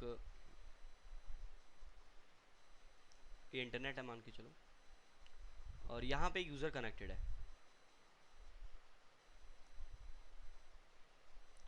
ठीक है, दिस इज माय फायरवॉल, ठीक है। और क्या होता है कि मान के चलो कि एक यूज़र इसका IP है 10.1.1.10, एंड यहाँ पे एक गूगल का सर्वर है that is 8.8.8.8, and I want to ping. Actually मैं क्या करना चाहता हूँ, पिंग पैकेट भेजना चाहता हूँ। तो ये सिस्टम क्या करेगा, जब मैं पिंग करूँगा, आई विल से पिंग 8.8.8.8, तो सोर्स IP क्या हो जाएगा, that is the 10.1.1.10, and destination IP will be 8.8.8.8, and this is the ICMP packet, और ये क्या है, एक इको रिक्वेस्ट है, and that traffic will go through your pass firewall, will reach to the firewall. Firewall पर जैसे जाएगा तो फायरवॉल क्या करेगा, इस ट्रैफिक को एज इट इज भेज दिया, मान के चलो इसने भेज दिया, लेकिन फायरवॉल ने ये जो ट्रैफिक पास हुआ आपके फायरवॉल के थ्रू, इसके लिए इसने यहां पे अपने पास कोई एंट्री मेंटेन नहीं करी। आपने क्या किया था, सपोज व्हाट यू डिड, मैं समझाता हूं एक चीज को, ध्यान से समझना।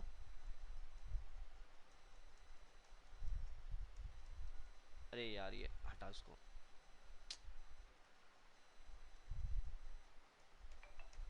नाउ बेसिकली हम क्या करते हैं, मान के चलो कि आपने इस फायरवॉल पे ऊपर एक ACL बना दिया, और आपने बोला कि अगर कोई 10.1.1.1 8.8.8 की तरफ जाता है तो ट्रैफिक अलाउ कर दो।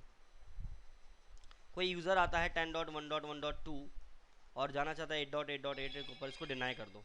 आपने क्या किया, ये दो ACL क्रिएट किए, किसके ऊपर, फायरवॉल के ऊपर। तो फायरवॉल के बाद जैसी ट्रैफिक आया, सोर्स कौन है, 10.1.1.10, एग्जाम्पल बता रहा हूँ, तो यहाँ पे 10 ही ले लेते हैं, ठीक है। तो उसने क्या किया, इसने क्या किया, ACL को अंदर में एंट्री चेक करी कि 10.1.1.10 है, कहाँ जाना चाहता है 8.8.8 के पास, और मैं कहता हूँ कि ICMP को अलाउ करना है, तो ICMP के लिए पैकेट लेकर आ रहा है, ये ट्रैफिक यहाँ से मैच हो गया, तो ट्रैफिक क्या कर देगा, पास कर देगा। बट जब ये ट्रैफिक पास किया इसने, किसके बेसिस पे किया? ACL के बेसिस पे किया। बट फायरवॉल ने जब उसको फॉरवर्ड किया आगे, इसके लिए इसने कोई एंट्री मेंटेन नहीं करी। मैं भी आपको एक एग्जांपल दिखाऊं, मैंने स्क्रीनशॉट ले रखा है। कोई एंट्री नहीं मेंटेन करी। क्यों नहीं करी? क्योंकि ये फायरवॉल क्या है? स्टेटलेस फायरवॉल है। स्टेटलेस फायरवॉल का मतलब क्या है कि जब भी कोई ट्रैफिक आपके उस डिवाइस के थ्रू पास होगा, वो कोई एंट्री नहीं बनाएगा। he will check the ACL and he will take the action. It will allow or deny. अगर allow है, I will forward the packet, but I will not maintain any kind of information in my table कि मैंने इस traffic को allow किया kind of thing. No. But stateless ये ऐसा होता है. It will not maintain any kind of table. But what do you mean by the stateful? It maintain the connection table when the traffic pass through the device. कहने का मतलब है कि अगर मान के चलो अगेन ये ट्रैफिक है और ये कौन सा फायरवॉल है? स्टेटफुल फायरवॉल है। अब मान के चलो जैसी ट्रैफिक आपके फायरवॉल पे आया, तो फायरवॉल क्या करेगा? सबसे पहले देखेगा एक सोर्स है 10.1.1.10, तो अपने पास एक टेबल मेंटेन करेगा, उसको हम लोग बोलते हैं कनेक्शन टेबल। 10.1.1.10 कहां जाना चाह रहा है? 8.8.8.8। एक्चुअल में लेयर 3 लेयर 4 दोनों इन्फॉर्मेशन होती है। मान के चलो इसका सोर्स पोर्ट नंबर था अच्छा सॉरी ICMP का पैकेट है तो कोई पोर्ट नंबर तो होगा नहीं, तो प्रोटोकॉल नंबर क्या होगा? 1 होगा। तो ICMP का प्रोटोकॉल नंबर 1। तो इसने कहा कि मेरे पास एक सोर्स आ रहा है 10.10.10 कहाँ जाना चाहता है? 8.8 और प्रोटोकॉल नंबर क्या यूज़ कर रहा है? 1। इसकी एंट्री बना ली और कैसा पैकेट लेकर आ रहा है? ये जा रहा है ICMP का इको रिक्वेस्ट। तो बेसिकली क्या बना लेगा? एक एंट्री बना लेगा। This is entry, it is maintain by the firewall. Packet आया, एंट्री बनाई, उस पैकेट को फिर फॉरवर्ड कर दिया आपके नेक्स्ट 8.8 की तरफ। अब जब 8.8.8 रिप्लाई करेगा, सपोज इट इज रिप्लाइंग, तो रिप्लाइंग करेगा तो यहां पे क्या होगा? 8.8.8 is a source and destination will be 10.1.1.10 and it is a ICMP packet and I am sending the echo reply packet and will traffic come to again firewall. Now firewall देखेगा कि एक packet आ रहा है 8.8 से। क्या 8.8 से packet आना चाहिए था? हाँ। किसके लिए आ रहा है? 10.1 मैच कर गया। कैसा पैकेट है? रिप्लाई, क्योंकि रिक्वेस्ट गया तो रिप्लाई आएगा। तो इसने कनेक्शन टेबल से वेरीफाई कर लिया ये एक्चुअल में जो पैकेट था वो मेरे लैन से ही वैन की तरफ गया था, तो मतलब ये उसी का रिप्लाई आ रहा है। So I will allow the traffic. तो ये स्टेटफुल फायरवॉल करता है, क्योंकि वो क्या करता है कि जब भी कोई ट्रैफिक आपके फायरवॉल से पास होगा तो फायरवॉल उसकी एक एंट्री बनाएगा और उसके बाद उस फायरवॉल उस पैकेट को आगे फॉरवर्ड कर देगा, ताकि रिप्लाई पैकेट में फायरवॉल ये जान पाए कि जो पैकेट था वो एग्जिस्टिंग पैकेट है, कोई इनिशिएटर नहीं है जो कि बाहर से एग्जीक्यूट कर रहा है या कोई पैकेट बाहर से पैकेट फिनिश भेज रहा है। Because of the connection table firewall will know this is a existing connection और एग्जिस्टिंग। तो फायरवॉल क्या करता है? जितने भी TCP UDP बेस्ड कनेक्शंस आप पैकेट भेजते हो अपने लैन से वैन की तरफ, उन सभी की एंट्री अपने कनेक्शन टेबल में बना लेता है, ताकि रिप्लाई पैकेट के अंदर वो ये जान पाए। अब मान के चलो एक यूजर यहां बैठा हुआ है, उसका IP है सपोज 150.1.1.1 और वो क्या करना चाहता है? आपके इसको टेलनेट करना चाहता है। तो उसने क्या है? टेलनेट रिमोट एक्सेस लेने के लिए ऐसे 10.1.1.10। तो जैसे ही करेगा तो यहाँ पे सोर्स IP क्या हो जाएगा? ये source IP will B 150.1.1.1। Destination किसको टेलनेट करना चाहता है? 10.1.1.10 को। इसका सोर्स पोर्ट नंबर क्या है? एक पोर्ट नंबर होगा, मान के चलते हैं 1 2 3 4 और किसको डेस्टिनेशन पोर्ट क्या है? मतलब जो 10.1.10 है इसका टेलनेट एक्सेस करना चाहता है 23 और ये पैकेट इनिशिएट हुआ और पैकेट आपके फायरवॉल के पास आया। फायरवॉल देखेगा क्या मेरे पास कोई एग्जिस्टिंग कनेक्शन में कोई एंट्री है जिसमें ये बता रहा हूँ कि 150 का ये पैकेट अलाउ है या नहीं है, तो इसके पास कोई कनेक्शन टेबल नहीं है इस पैकेट के रिलेटिंग। तो इसको समझ में आ जाएगा कि ये पैकेट जो था वो बाहर से इनिशिएट हुआ है, तो I will not allow this traffic kind of traffic. तो because of the connection table a firewall a device will know it is existing connection और a you fresh connection. So यहाँ पे स्टेटफुल फायरवॉल का मतलब है, और जितने भी फायरवॉल आज की डेट में हमारे पास आ रहे हैं दिस ऑल आर स्टेटफुल। ये पहले का फायरवॉल था जो मैंने आपको फर्स्ट जनरेशन फायरवॉल बताया था, सेकेंड जनरेशन फायरवॉल बताया था, that's firewall work on the stateless kind of thing. But ये आज की डेट में आपको नहीं मिलेगा, यू विल सी ओनली स्टेटफुल। और अगर मैं आपको एक दिखाऊं तो यहाँ पे आप फायरवॉल का एक स्क्रीनशॉट मैंने लगा रखा है, तो आप देख सकते हो यहाँ पे सेशन बना हुआ है, यहाँ पे देख सकते हो 40 व्यू सेशन के नाम से सेक्शन दिया हुआ है, जहाँ पे बता रहा है कि एक यूज़र है 10.200.1.99 जो कहाँ जाना चाहता है 162.159.200.123, कौन सा प्रोटोकॉल नंबर 120 यूडीपी, और ये 123 यूडीपी प्रोटोकॉल है, ये सोर्स पोर्ट है, डेस्टिनेशन पोर्ट है, और ये पैकेट जा रहा है। तो रिप्लाई पैकेट जब आएगा तो रिप्लाई पैकेट इसी आईपी से होना चाहिए, इसी डेस्टिनेशन के लिए होना चाहिए, और इसी प्रोटोकॉल से आना चाहिए, इसी पोर्ट नंबर से होना चाहिए, otherwise your firewall will not allowed. Suppose एक पैकेट आ रहा है, रिप्लाई आ रहा है 169.160.200.123 से, तो ये जब मैच करेगा तो यहाँ पे ये एंट्री मिलेगी नहीं, तो ये ट्रैफिक अलाउ नहीं करेगा। तो बेसिकली ये आपका क्या है, ये सेशन बना रखा है आपके लैन से वैन की तरह जो भी ट्रैफिक जा रहे हैं, सोर्स कौन है, डेस्टिनेशन कौन है, कौन सा प्रोटोकॉल है, कौन सा सोर्स पोर्ट है, क्या डैशबोर्ड है, तो ये सारी चीज़ें वो एंट्री बना रखा है because of the it's a stateful firewall. Stateful firewall will maintain the connection for the reply purpose. Clear है इतनी चीज? किसी को समझ में ना आया हो स्टेटफुल और स्टेटलेस तो बता सकता है। Everyone clear with the stateless and स्टेटफुल firewall? Yes और नो? हाँ जी, कोई डाउट तो नहीं यहाँ पे किसी को? Okay right. सो नेक्स्ट एक होता हमारा फायरवॉल और एक है हमारे पास नेक्स्ट जनरेशन फायरवॉल। एनजी मतलब नेक्स्ट जनरेशन फायरवॉल। तो आपसे पूछ सकते हैं इंटरव्यू में, टेल मी, देखो ये सारे एग्जाम प्रोस्पेक्टिव से कह लीजिए या फिर इंटरव्यू प्रोस्पेक्टिव से कह लीजिए। इंटरव्यू में तो सबसे पहले आपसे यही पूछेंगे what is the difference between stateless स्टेटफुल, what is the difference between firewall and next generation firewall. जब आपको बेसिक ही नहीं पता होगा तो क्या फायरवॉल को मैनेज करोगे? तो this is a kind of thing, ठीक है। तो स्टार्टिंग में यही थ्योरी है जो हमें जाननी है, बाकी तो फिर प्रैक्टिकली है, ठीक है। तो सबसे पहली चीज कि फायरवॉल और नेक्स्ट जनरेशन फायरवॉल में क्या डिफरेंस है। तो बेसिकली जब पहले जो फायरवॉल होते थे, स्टार्टिंग में जो फायरवॉल को फायरवॉल के ही बोलते थे, अभी जितने भी फायरवॉल है that's the next generation firewall. Difference क्या है, पहले हम फायरवॉल के अंदर बात करते हैं। जो पहले फायरवॉल जो बॉक्स जो आता था वो इन सर्विसेज प्रोवाइड करता था, राउटिंग प्रोवाइड करता था। अब देखो फायरवॉल जो है आपका, उसमें दो मोड होते हैं। एक होता है आपका राउटर मोड, कभी कभी हम इसको नेट मोड भी बोलते हैं, यानी it is work on the layer 3। और एक मोड होता है आपका ट्रांसपेरेंट मोड, ठीक है, transparent mode. Transparent mode is a layer 2। अभी मैं आपको बताऊंगा अभी कि ट्रांसपेरेंट फायरवॉल आपको कहां पे डिप्लॉय करना होता है, किस केस में डिप्लॉय करना पड़ता है, ठीक है। हमें बस इतना ही सिखाया जाता था, transparent firewall is work on a layer 2, but sir कहां पे डिप्लॉय करना है ये कभी नहीं सिखाया गया था। तो हमारे पास ऐसे केस भी आएंगे जहां पे आपको सोल्यूशन देना बनेगा कि आप कहां पे सोल्यूशन लगाओगे। देखो क्या होता है कि कई कंपनी में ऐसा होता है कि मान के चलो मैं एक कंपनी में गया, उस कंपनी में जीवन भर में काल में कभी फायरवॉल लगा ही नहीं है, कभी नहीं लगा था। मैं उस कंपनी में काम कर रहा हूँ अब, या मुझे हायर इसलिए किया गया है क्योंकि मुझे वहाँ पे फायरवॉल लगाना है, ठीक है। अब यहाँ पे ध्यान से समझना what I am saying here, तब मैं इसके ऊपर वापस आऊँगा। मैं कंपनी का सिंपल सा बेसिक डिज़ाइन बता रहा हूँ।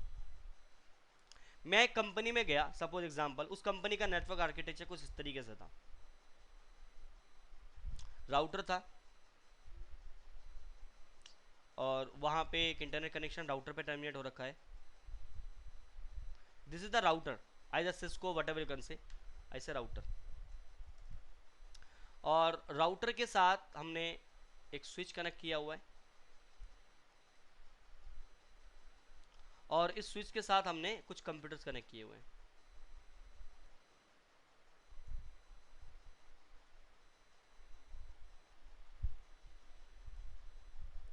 ठीक है।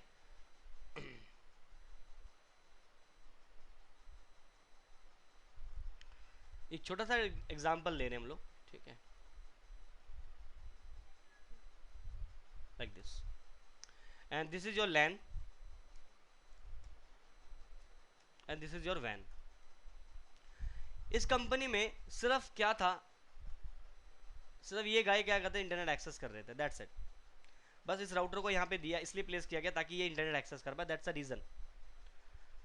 बट आफ्टर फ्यू ईयर्स इन्होंने रियलाइज किया कि यार है ना, हमें ना फायरवॉल डिप्लॉय करना चाहिए नेटवर्क सिक्योरिटी के लिए। तो अब आपका क्वेश्चन आता है कि अगर आप यहाँ पे फायरवॉल डिप्लॉय करते हो, आप एक फायरवॉल लेकर आए, अब इस फायरवॉल को आप कहां पे लगाओगे? मैं मान के चलता हूं कि आप इस फायरवॉल को, एक सेकेंड, आप इस फायरवॉल को इस राउटर की जगह लगाना चाहते हो। एग्जांपल बता रहा हूं मैं। तो आपने बोला कि यार एक काम करते हैं, राउटर हटाते हैं, फायरवॉल लगाते हैं, क्योंकि राउटर और फायरवॉल में क्या है, कुछ भी नहीं है, बस राउटर, फायरवॉल भी राउटिंग कर सकता है, राउटर भी राउटिंग कर सकता है, बट फायरवॉल में एक्स्ट्रा क्या है, ये सिक्योरिटी भी दे सकता है, बट राउटर सिक्योरिटी नहीं दे सकता। तो आप क्या कर रहे हो, इस राउटर को आपने हटा दिया और इसके जगह लगा दिया अपने फायरवॉल। सबसे बड़ा चैलेंज, अब आपको इस फायरवॉल को रिकॉन्फ़िगर करना पड़ेगा, सब कुछ इसके अकॉर्डिंग, कुछ भी पॉलिसीज पे बना रखी थी, जो भी था एवरीथिंग, आपको सारा कमांड यानी सारी कॉन्फ़िगरेशन स्टार्टिंग से करनी पड़ेगी। मान के चलो इसके अंदर आपने थाउजेंड्स ऑफ कॉन्फ़िगरेशंस किए हुए हैं राउटर के ऊपर, यानी आप वो सारी कॉन्फ़िगरेशन इसमें करना चाहोगे, उससे रिलेटेड चीज़ें होंगी, जिसमें आपके मान के चलो 2 से 3 दिन लगने वाले हैं। यानी 2 से 3 दिन आपका पूरा प्रोडक्शन डाउन, नॉट पॉसिबल, क्योंकि हम राउटर को रिप्लेस कर रहे हैं। और दो नुकसान है यहाँ पे, ये डिवाइस अब आइडियल हो गया, कुछ इसका यूज नहीं ले पाऊंगा मैं। दूसरा, फायरवॉल पे सारा कॉन्फ़िगरेशन मुझे दोबारा से करना पड़ेगा, क्योंकि फिर से यूजर को कम्युनिकेशन करवाना है, वट एवर एवरीथिंग। फायरवॉल को फायरवॉल के पर्सपेक्टिव से कॉन्फ़िगर करूंगा, लेकिन राउटर में जो भी कॉन्फ़िगरेशंस थी वो सारी कॉन्फ़िगरेशन मुझे फायरवॉल पे, मान के चलो कि आपके पास यहाँ पे एक सर्वर लगा हुआ था जिसको अपने राउटर के थ्रू उसको आपने पब्लिकली कॉन्फ़िगर अप्लाई अलाउ किया हुआ था कि ये पब्लिक लोग जो आपके क्लाइंट है, रिमोट क्लाइंट है, वो इस सर्वर को एक्सेस कर पाए। तो आपने कुछ पॉलिसी बना के रखा हुआ था, कुछ आपने बना रखा था कि ये यूज़र इस फायरवॉल के साथ इस सर्वर को एक्सेस ना कर पाए, ये इसको एक्सेस ना कर पाए, इस तरह की आपने पॉलिसी बना रखी थी राउटर पे। तो मतलब वो सारी चीज़ें आपको करनी पड़ेंगी, राइट। और मेजर पर्सपेक्टिव आपको फायरवॉल लगाने का क्या था, ये जो खाली टाइम पे बच्चे फेसबुक चला रहे हैं, यूट्यूब चला रहे हैं, उनको मुझे हटाना था, उसको मुझे ब्लॉक करना था, इसीलिए फायरवॉल लगा रहे हो।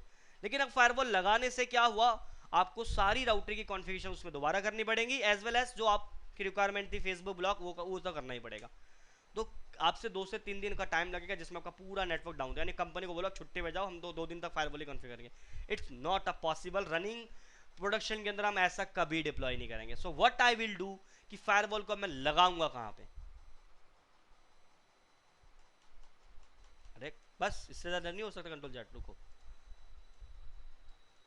तो मैं अब क्या करूंगा, बेसिकली राउटर जहां पे लगा हुआ है वहीं लगे रहने दूंगा। आई will not do anything changes in router. Router में जो चल रहा है चलने दो।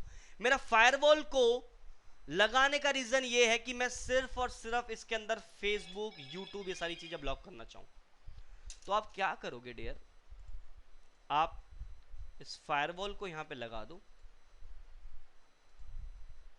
आपकी जो राउटिंग है वो आप चाहते हो कि राउटर से ही हो, आपकी जो राउटिंग वगैरह है वो राउटर से ही हो। सिर्फ फायरवॉल को आप लगा रहे हो कि एप्लीकेशन बेस्ड जो फिल्टरिंग आप करना चाहते हो, like Facebook, YouTube kind of thing block करना चाहते हो, वो आप कैसे करोगे। So what you will do, आप इसको क्या कर दो, आप इस फायरवॉल को बाय डिफॉल्ट ये राउटिंग मोड पे होता है, उसका मोड चेंज करके आप इसको क्या कर दो, ट्रांसपेरेंट। ट्रांसपेरेंट का मतलब है कि ये लेयर 2 के ऊपर ऑपरेट करना शुरू कर देगा। अब हमारे को लेयर 2 पे अगर ऑपरेट करना शुरू कर देगा, इसका मतलब फिर तो IPv6 कमीशन नहीं, लेकिन आपका यहाँ पे एप्लीकेशन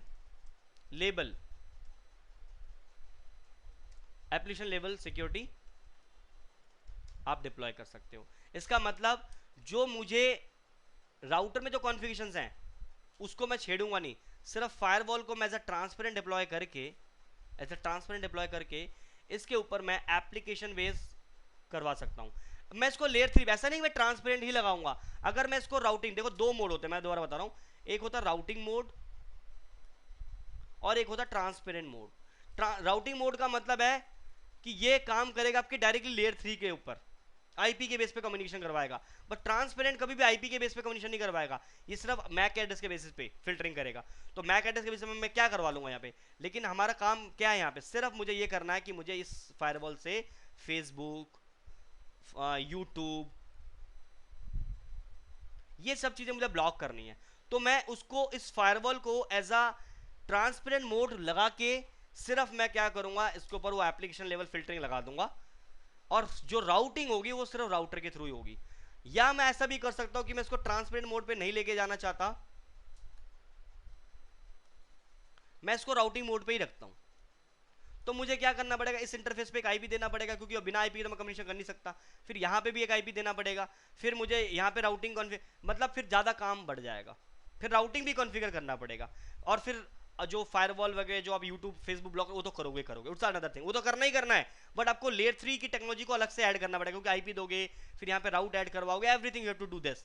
तो बट मैं क्या करना चाहता हूँ, नहीं यार मैं इतना सरदर्दी नहीं लेना चाहता, मैं सिर्फ क्या करना चाहता हूँ, राउटिंग के लिए तो मैंने इसको ले ही रखा है, ये कर ही रहा है, राउटिंग पैकेट फॉरवर्ड कर ही रहा है, इंटरनेट से पैकेट भेज ही रहा है। बट मैं इसको डिप्लॉय कर रहा हूँ बिकॉज ऑफ द www. अगर कोई फेसबुक एक्सेस करना चाहता तो ट्रैफिक यहाँ पे आएगा, और यहीं पे ट्रैफिक ब्लॉक हो जाएगा, राउटर के पास नहीं जाएगा। तो ट्रैफिक यहीं पे आप एक्शन ले रहे हो। तो अगर आपको इस तरह के अगर आपको सोल्यूशन चाहिए, तो आप फायरवॉल को एज अ ट्रांसपेरेंट मोड पे, बाय डिफॉल्ट ट्रांसपेरेंट मोड पे नहीं होता है, बाय डिफॉल्ट राउटिंग मोड पे होता है, बट उसको ट्रांसपेरेंट मोड पे डालने के बाद आप उसको राउटर के पीछे लगा के आप कर सकते हो, अगर ऐसी कोई रिक्वायरमेंट आती है। देखो ये बहुत ऐसा नहीं कि कभी आ जाएगी, कोई ऐसी कोई कंपनी आज के डेट में मुझे नहीं लगता कि होगी।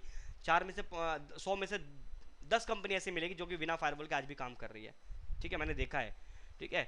और वहाँ पे अगर आपको फायरवॉल डिप्लॉय करना है तो आपको कैसे करना है, वो इस तरह का सोल्यूशन आप ले सकते हो। कि अगर आप चाहते हो कि नहीं, तो फिर आप कर लो कि राउटर को हटा दो, फायरवॉल को लगा दो। अगर वो कंपनी बोलते नहीं यार हमें राउटर यूज़ नहीं करना है, हमें राउटर यूज़ ही नहीं करना है, हमें फायरवॉल लगाना, तो फिर करो ठीक है सर, एक दिन टाइम लगेगा, मुझे दे दो, कर दूंगा।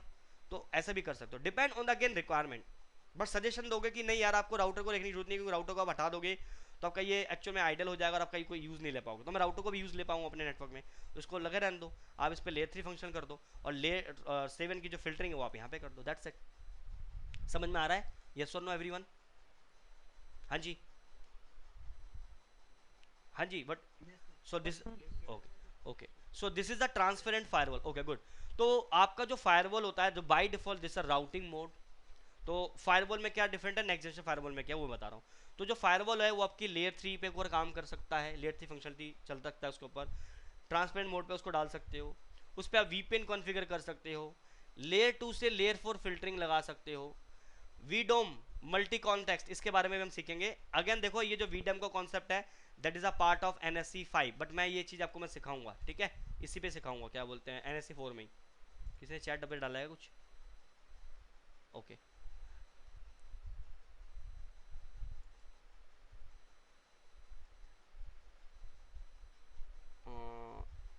ठीक है, सी, तो हाँ कहाँ पे थे हम लोग? तो मल्टी कॉन्टेक्स्ट बेसिकली क्या होता है कि मान के चलो कि आपके पास आपके नेटवर्क में एक ही फायरवॉल है, और इस फायरवॉल को आप एक सिंगल बॉक्स की तरह यूज कर सकते हो, लेकिन मैं चाहता हूं कि मेरे को इस फायरवॉल को as a virtual firewall use करना है, जिसमें मैं इस फायरवॉल को एज अ 2 डिफरेंट फायरवॉल की तरह मैं ट्रीट करना चाहता हूं। मतलब एक सिंगल फायरवॉल को मल्टीपल फायरवॉल से, एक मान के चलो कि आप एक कंपनी हो, ठीक है, और आपके पास एक कस्टमर है, कस्टमर 1 आपका कस्टमर है जो कनेक्ट हुआ है, उसको आप सर्विसेज दे रहे हो, किसी भी तरह की सिक्योरिटी सर्विसेज दे रहे हो, और आप एक ही फायरवॉल लगा रखे हो। तो अब आप कहते हो कि आपके पास एक और कस्टमर जुड़ गया, एग्जांपल कस्टमर 2 का राउटर है ये, या फायरवॉल है, बट ये फायरवॉल मान के चलो कस्टमर 2 का फायरवॉल है। लेकिन आप क्या चाहते हो कि मैं जो कस्टमर 2 है उसके लिए एक सेपरेट फायरवॉल लगाना चाहता हूं, और कस्टमर 1 के लिए सेपरेट फायरवॉल, तो मुझे 2 अलग अलग बॉक्स लेने पड़ेंगे, राइट। लेकिन मैं क्या कर सकता हूं, मेरे पास डबल बॉक्स लेने के लिए मुझे 2 अलग से फायरवॉल है, तो मुझे कॉस्ट वेरी करना पड़ेगा। तो we have the option in the firewall, वो फायरवॉल सभी फायरवॉल में ऑप्शन होता है कि एक फायरवॉल को आप 2 अलग अलग सेपरेट बॉक्स में डिवाइड कर सकते हो। होगा बॉक्स सिंगल, एक सिंगल बॉक्स होगा, बट अंडर वर्चुअली ये 2 सेपरेट फायरवॉल की तरह काम करेगा। लाइक इसके साथ एक सेपरेट फायरवॉल होगा, तो आप 2 सेपरेट फायरवॉल का के से आप इसको मैनेज कर सकते हो, काइंड ऑफ थिंग। तो एक ही फायरवॉल को दो अलग अलग, जब मैं इसके ऊपर मैं आपको प्रैक्टिकल कराऊंगा तब हम इसके बारे में बात करेंगे, तब विल मोर क्लियर।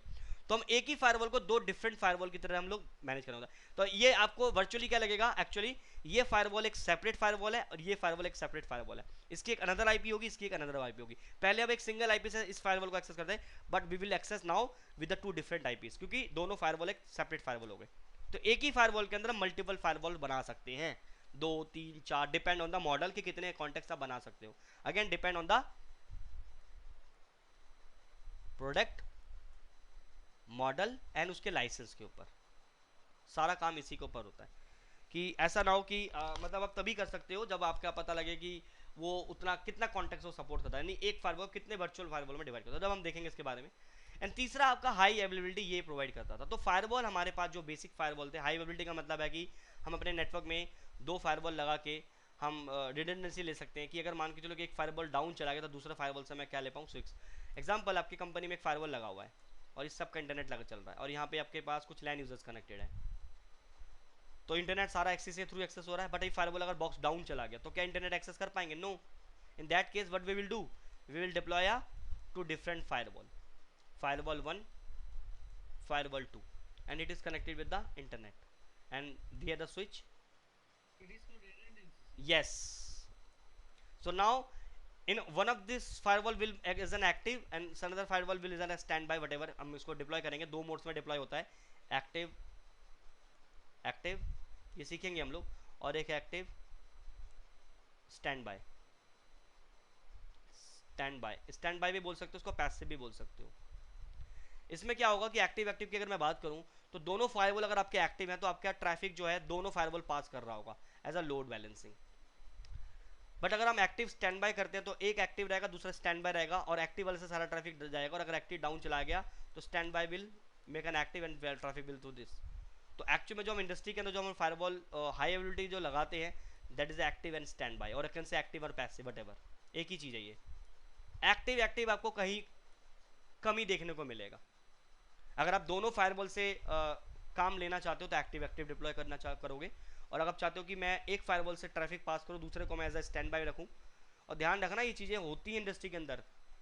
मैं अभी तक जितनी भी कंपनी में गया हूँ, थोड़ी अच्छी कंपनी अगर मैं बात करूँ, जैसे कोई सेल्स कंपनी है जहाँ पे उनका सारा का सारा काम सेल्स के ऊपर डिपेंड करता है, फायरवॉल डाउन होगा तो प्रॉब्लम हो सकती है ना, तो वहाँ पे आपको दो फायरवॉल मिलेंगे मिलेंगे, और ये आपको करना ही देना पड़ता है, ये सोल्यूशन आपको प्रोवाइड करके देना पड़ता है कि फायरवॉल डाउन चला गया तो विल, और अगर मान लो ये डाउन चला गया तो कितनी देर तक के लिए मेरा डाउन रहेगा बिल्कुल नहीं पता लगेगा आपको, एक या दो पैकेट ड्रॉप जाएगा, बाकी फिर से। क्योंकि अगर मान के चलो कि आप का बॉस किसी क्लाइंट से, फॉरेन क्लाइंट से क्या कर रहा है, मीटिंग कर रहा है, एंड ड्यूरिंग दैट टाइम आपका फायरवॉल डाउन चला गया तो गया, आपका बॉस आपके चढ़ जाएगा, भाई मेरी डील होने वाली थी, फाइनल डील थी, प्रोजेक्ट आने वाला था, तुम्हारा फायरवॉल डाउन हो गया। वो सुनेंगे नहीं, आईटी वाले को बस लगा दे, हमें बहुत लगाए हैं, हमें पता है ना ऐसी चीज़ें हमारे साथ हुई हैं। तो दैट इज़ वाई हमारे पास सोल्यूशन देना पड़ता है कि हम बोलेंगे कि भैया ये सोल्यूशन आपको देना चाहिए, और अगर नहीं होगा तो ये प्रॉब्लम आपको आ सकती है, तो आपको सोल्यूशन देना। तो अगर आप एक्टिविटी दें तो एक्टिविटी दोगे, एक्टिव स्टैंड बाय तो एक्टिव, जब हम करेंगे इसके ऊपर, जब हम बात करेंगे, जब हम इसको प्रोडक्ट के ऊपर आएंगे, what is high availability, we will discuss about detail में। हम लोग एक्टिव एक्टिव भी सीखेंगे और active standby, depend on the requirement क्या आप डिप्लॉय करना चाहोगे। It's a always deploy, we will, ये वाला हम लोग करते हैं एक्टिव स्टैंड बाय, ये हम नहीं करते हैं, बट करना चाहो तो कर भी सकते हो, ठीक है। And what is the next generation firewall? Next generation firewall dear, जो 6 फीचर्स आपके फायरवॉल देते थे first generation second generation firewall, वो 6 के 6 फीचर्स आपके नेक्स्ट जनरेशन फायरवॉल भी देता है। इसके अलावा एप्लीकेशन फिल्टरिंग कर सकता है, ये नहीं कर सकता था। यानी अगर मैं कोई एप्लीकेशन में चाहूँ कि फेसबुक मुझे ब्लॉक करना है, it is not possible in firewall, but in next generation firewall it is possible because it provide the application based filtering. एक सेकेंड देना guys, application based firewall, sorry filter, ठीक है। एप्लीकेशन के साथ साथ ये आपका सब एप्लीकेशन फिल्टर भी करता है। जैसे मैंने आपको बताया, मान के चलो कि किसी यूजर को आप फेसबुक का एक्सेस देना चाहते हो, facebook.com का, बट आप चाहते हो कि ये facebook.com के अंदर चैट वाला जो एप्लीकेशन है वो यूज ना कर पाए। This is sub application, this is a major application Facebook, but under the Facebook we have sub application, chat हो गया, ठीक है, ऑडियो सेक्शन हो गया, वीडियो सेक्शन हो गया, इमेज सेक्शन हो गया, these are some different application which is work on the main application.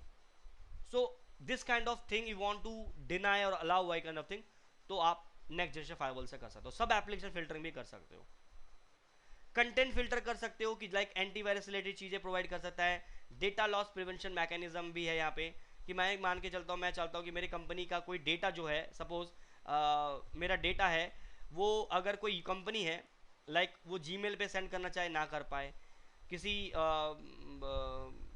outlook.com mail के ऊपर फॉरवर्ड करना चाहे ना कर पाए, तो डेटा लॉस प्रिवेंशन जैसा बोलता है कि आप चाहते हो कि आपके कंपनी के अंदर कोई बंदा है, सपोज ये यूजर है, ये किसी तरह की EXE फाइल को मेल पे सेंड ना कर पाए, कोई PPT सेंड ना कर पाए, काइंड ऑफ थिंग आप डेटा लॉस प्रिवेंशन लगा सकते हो। ये इनबिल्ट फीचर्स होते हैं नेटवर्क जनरेशन फायरवॉल के अंदर, ठीक है।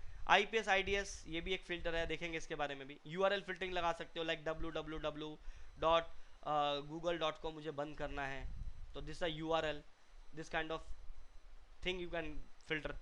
एडवांस मेलवेयर प्रोटेक्शन आप कर सकते हो, ठीक है। सैंड बॉक्स आपको इसके अंदर मिलता है, एंड सैंड बॉक्स बेसिकली क्या है समझते हैं इस चीज को। Sand box basically it's a cloud based platform,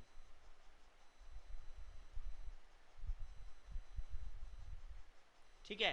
तो ये जो फोर्टीगेट अब 48 है कंपनी, इस कंपनी का एक क्लाउड सोल्यूशन है, दैट इज अ सैंडबॉक्स। ये क्या होता है, इसका सब्सक्रिप्शन आपको लेना पड़ता है आपके फायरवॉल के साथ। तो क्या होता है कि मान के चलो कि आपकी कंपनी में एक ऐसा होता है कि जीरो डे अटैक, पता है किसी को जीरो डे अटैक क्या होता है? नहीं पढ़ा होगा, सुनो।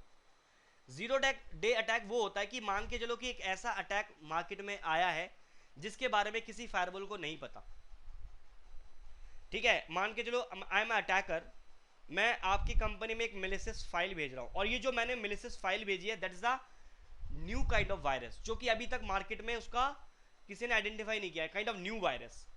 तो मैं उस वायरस को अब किसी फाइल के अंदर अटैच करके आपको भेजा, आपकी कंपनी को भेजा, आपकी कंपनी में लगाया फोर्टिनेट फायरवॉल, और फोर्टिनेट फायरवॉल के अंदर ये सैंडबॉक्स की सर्विसेज इनेबल है। तो जब वो फाइल उसके पास पहुंचेगी, फोर्टिगेट फायरवॉल के पास पहुंचेगी, तो वो देखेगा कि मेरे पास एक फाइल आया है, तो उस फाइल को बैकएंड पे वो क्या करता है, इंस्पेक्ट करता है, देखता है कि भाई फाइल एवरीथिंग इज ओके। उसको पता लगा कि भैया इसके अंदर कुछ मिलिशियस एक्टिविटी इसको नजर आ रही है उस फाइल के अंदर। तो जो आपका फायरवॉल होता है ना, उस फायरवॉल के अंदर कुछ सिग्नेचर्स होते हैं, इनबिल्ट सिग्नेचर्स, जो कि क्या करते हैं, वो वेरीफाई करते हैं कि जो आपकी फाइल आ रही है उसमें कोई कोड वोड ऐसा कुछ है तो नहीं। तो वो जो इनबिल्ट सिग्नेचर्स होते हैं वो क्या करते हैं, उसको वेरीफाई करते हैं, काइंड ऑफ स्कैन करते हैं, आप बोल सकते हो। Signature is the kind of scanning inbuilt in your firewall. तो जो फाइल जो मैंने भेजी एज अ अटैकर, कुछ अटैचमेंट करके एज अ मेल आपके पास आया, आपकी कंपनी के फायरवॉल ने उसको रिसीव किया, उसने देखा कि एक अटैचमेंट आई है, तो जो आपका फायरवॉल है वो क्या करेगा, वो सिग्नेचर के थ्रू उसको स्कैन करेगा, और स्कैन करने के बाद आपको एक इंटरनली आपको उस फायरवॉल को लगा कि यार ये ना ऐसा स्क्रिप्ट है जो कि मुझे लग रहा है कि मेरे अंदर जो सिग्नेचर, जो मेरे स्कैनिंग के जो पार्ट्स हैं जो जो कर रहे हैं, उसने आइडेंटिफाई नहीं कर पाया कि actually what kind of thing is this. तो आपका फोर्टिगेट फायरवॉल क्या करेगा, श्योर नहीं है कि इट्स अ वायरस और नॉट, तो आपका फोर्टिगेट फायरवॉल, आपके sandbox is a cloud based platform, it will send that file to sandbox and sandbox will again उस पे वो स्कैनिंग वगैरह करेगा। और सैंडबॉक्स क्या आपके अपडेटेड क्लाउड बेस्ड प्लेटफॉर्म है, जहां पे आपके हर तरह के वायरसेस जो नए मार्केट में आ रहे हैं उनको सैंडबॉक्स के अंदर बेसिकली फिल्टरिंग के लिए लगाया जाता है। तो उसमें क्या हुआ, सैंडबॉक्स ने उस फाइल को स्कैन किया और उसको पता लग गया कि that is a kind of malicious file, and sandbox will inform to your Fortinet firewall कि this is the malicious file, so your firewall will block that file. So sandbox kind of cloud based platform, तो जो आपका Fortinet firewall जब उस packet को receive करेगा as a outbound interface, मतलब आपके जिस पे आपका इंटरनेट कनेक्शन लगा हुआ है, जिस इंटरफेस वहां पे रिसीव करेगा, अगर उस फाइल को स्कैन करने के बाद आपका फायरवॉल इंश्योर नहीं होगा कि ये जो डेटा मैंने रिसीव किया है दैट इज अ वायरस और not, in that case your firewall will send that file to the sandbox. This is a cloud based platform. वहां पे जाके फिर से इसकी स्कैनिंग होगी, अगर वहां पे स्कैन करने के बाद उसको पता लगे नहीं it is everything is okay, फिर sandbox will inform to your firewall no यार it is okay, it's a kind of file, और मेरे यहाँ पे स्कैन किया तो मुझे यहाँ पे कुछ मिला नहीं. Now your firewall will allow that file. तो यहाँ पे सैंडबॉक्स ये काम करता है. तो sandbox is a platform where cloud based platform जहाँ पे आपकी फायरवॉल क्या करता है, वहाँ पे कोई ऐसी मेलिशियस फाइल आती है जो उसको पता नहीं है, आइडेंटिफाई नहीं कर पाता, तो सैंडबॉक्स उसको स्कैनिंग करता है. आई होप सो ये पॉइंट सबको क्लियर हुआ होगा. यस और नो? Yes sir. सबको क्लियर हो रही चीजें? Everyone? I am talking everyone. Yes, sir. Okay great. ठीक है, तो एक काम करते हैं, मैं एक छोटा सा आपको लैब दिखा देता हूँ जो मैंने एक्चुअल में बना रखा, और मैं कैसे फायरवॉल को आपको डिप्लॉय करना है वो मैं आपको नेक्स्ट क्लास में बताऊंगा. बट मैं आपको थोड़ा सा लैब दिखा देता हूँ. बाकी चीज़ें भी हमारे पास अभी और भी हमारे पास पढ़ने के लिए चीज़ें हैं. ठीक है, तो थोड़ा सा इसके बारे में जी सॉफ्टवेयर में बनाइए सर. ये इवेंजी में इवेंजी आपको यूज़ करना पड़ेगा फायरवॉल अगर आप करना चाहते हो तो. आपके पास 8 GB रैम तो है ना कम से कम सबके पास? बस दैट्स इनफ.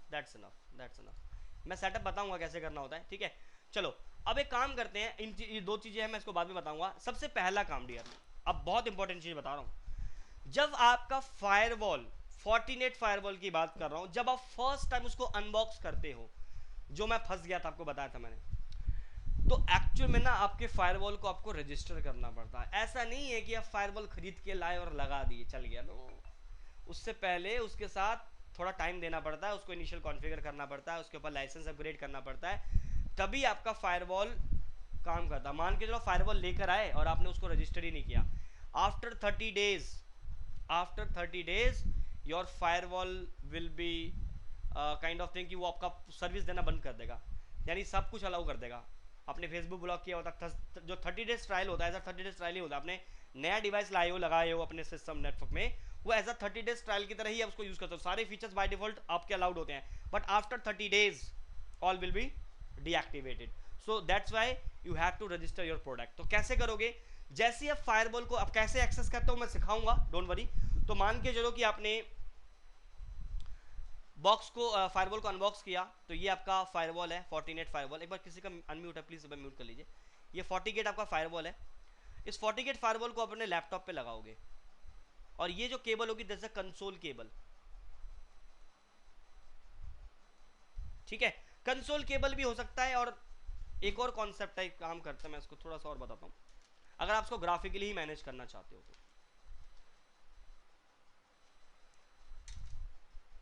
एक सेकेंड. सो सबसे पहले आपको क्या करना है, ये आपका फायरवॉल है, this is your Fortinet firewall.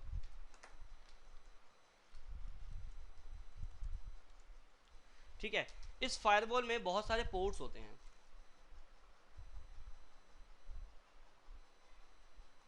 अभी मैं आपको रियल फायरवॉल का वो भी इमेज दिखा दूंगा. ठीक है, तो इसमें एक पोर्ट होता है, that is a port number 1.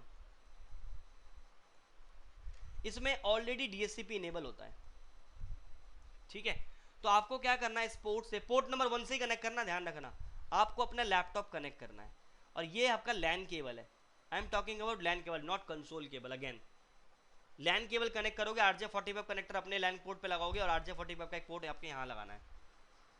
ठीक है, आपको जो मैनुअल मिलेगा फायरवॉल के बॉक्स के अंदर, उसमें लिखा होगा कि सपोज इसका IP 172.16.99. एग्जाम्पल बता रहा हूँ मैं, 199 है, and subnet mask will be /24 what ever. तो ये IP एड्रेस आपके पहले से पोर्ट के ऊपर कॉन्फ़िगर होगा, मान लेते हैं. तो आपको इसी इंटरफेस की IP आपको अपने देनी है. तो 176.16.99. सपोज मैंने यहाँ पे 1 दे दिया /24 में, तो सेम नेटवर्क में आ गए. तो इतना करने के बाद फिर मैं अपने सिस्टम से क्या करूँगा, पिंग करूँगा इस IP को. रिप्लाई मिल गया तो मतलब एक्सेस आ गया. फिर मैं ब्राउज़र में जाऊँगा, इस IP को HTTP करके 172, मैं दिखाऊंगा सारी चीज़ें, डोंट वरी, 99.199 ये टाइप करूँगा, तो मेरे पास सबसे पहले क्या आएगा, एक एक्सेस आ जाएगा. लेकिन अभी अगेन मैं इसको क्या करना चाह रहा हूँ, रजिस्टर करना चाह रहा हूँ. तो मेरे पास एक इंटरनेट कनेक्शन भी होगा. इंटरनेट की केबल जाके मैं कहाँ लगा दूंगा, इस पर लगा दूंगा.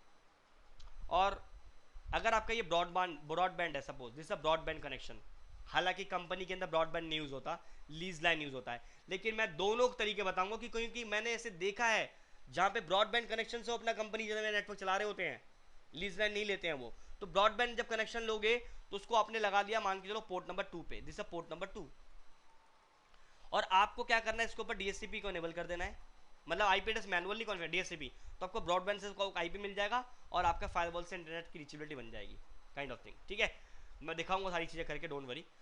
और अगर आपके पास डीएसपी को बाय इनेबल होगा ना, बनाना पड़ेगा। बनाना पड़ेगा, बाय डिफॉल्ट स्टैटिक में होता है, आपको यहाँ पे बताना पड़ेगा डीएससीपी पे करना, मैं दिखाऊंगा करके कैसे करते हैं, स्टैटिक कैसे करते हैं, डीएससीपी करते हैं, लेकिन पहला काम हमें इसको एक्सेस करना है, और इंटरनेट कनेक्टिविटी के लिए हमने इंटरनेट का कनेक्शन यहाँ पे लगा लिया है, ठीक है।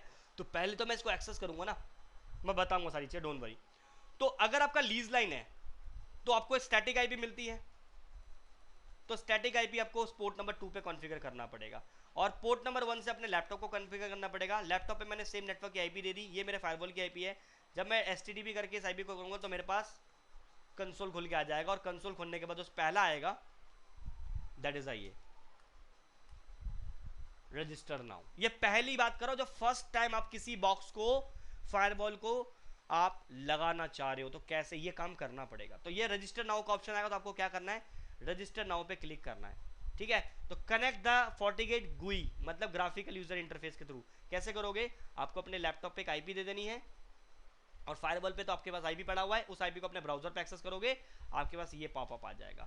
सो कह रहा है कि रजिस्टर इज रिक्वायर्ड, तो आपको रजिस्टर नाउ पे क्लिक करना है, लेटर कर दोगे तो भी चल सकता है, बट आपको रजिस्टर नाउ पे क्लिक करना है। अब मेक श्योर इंटरनेट होना चाहिए फायरवॉल के अंदर, अदरवाइज रजिस्ट्रेशन नहीं होगा, क्योंकि सारा आपका ऑनलाइन प्रोसेस है। तो आपको इसलिए फायरवॉल को, ये मेरा फायरवॉल था, यहाँ पे मैंने पोर्ट 1 पे ऊपर अपना लैपटॉप कनेक्ट किया, और पोर्ट 2 के ऊपर मैंने अपना इंटरनेट कनेक्ट कर लिया, तो internet should be reachable through the firewall, ठीक है।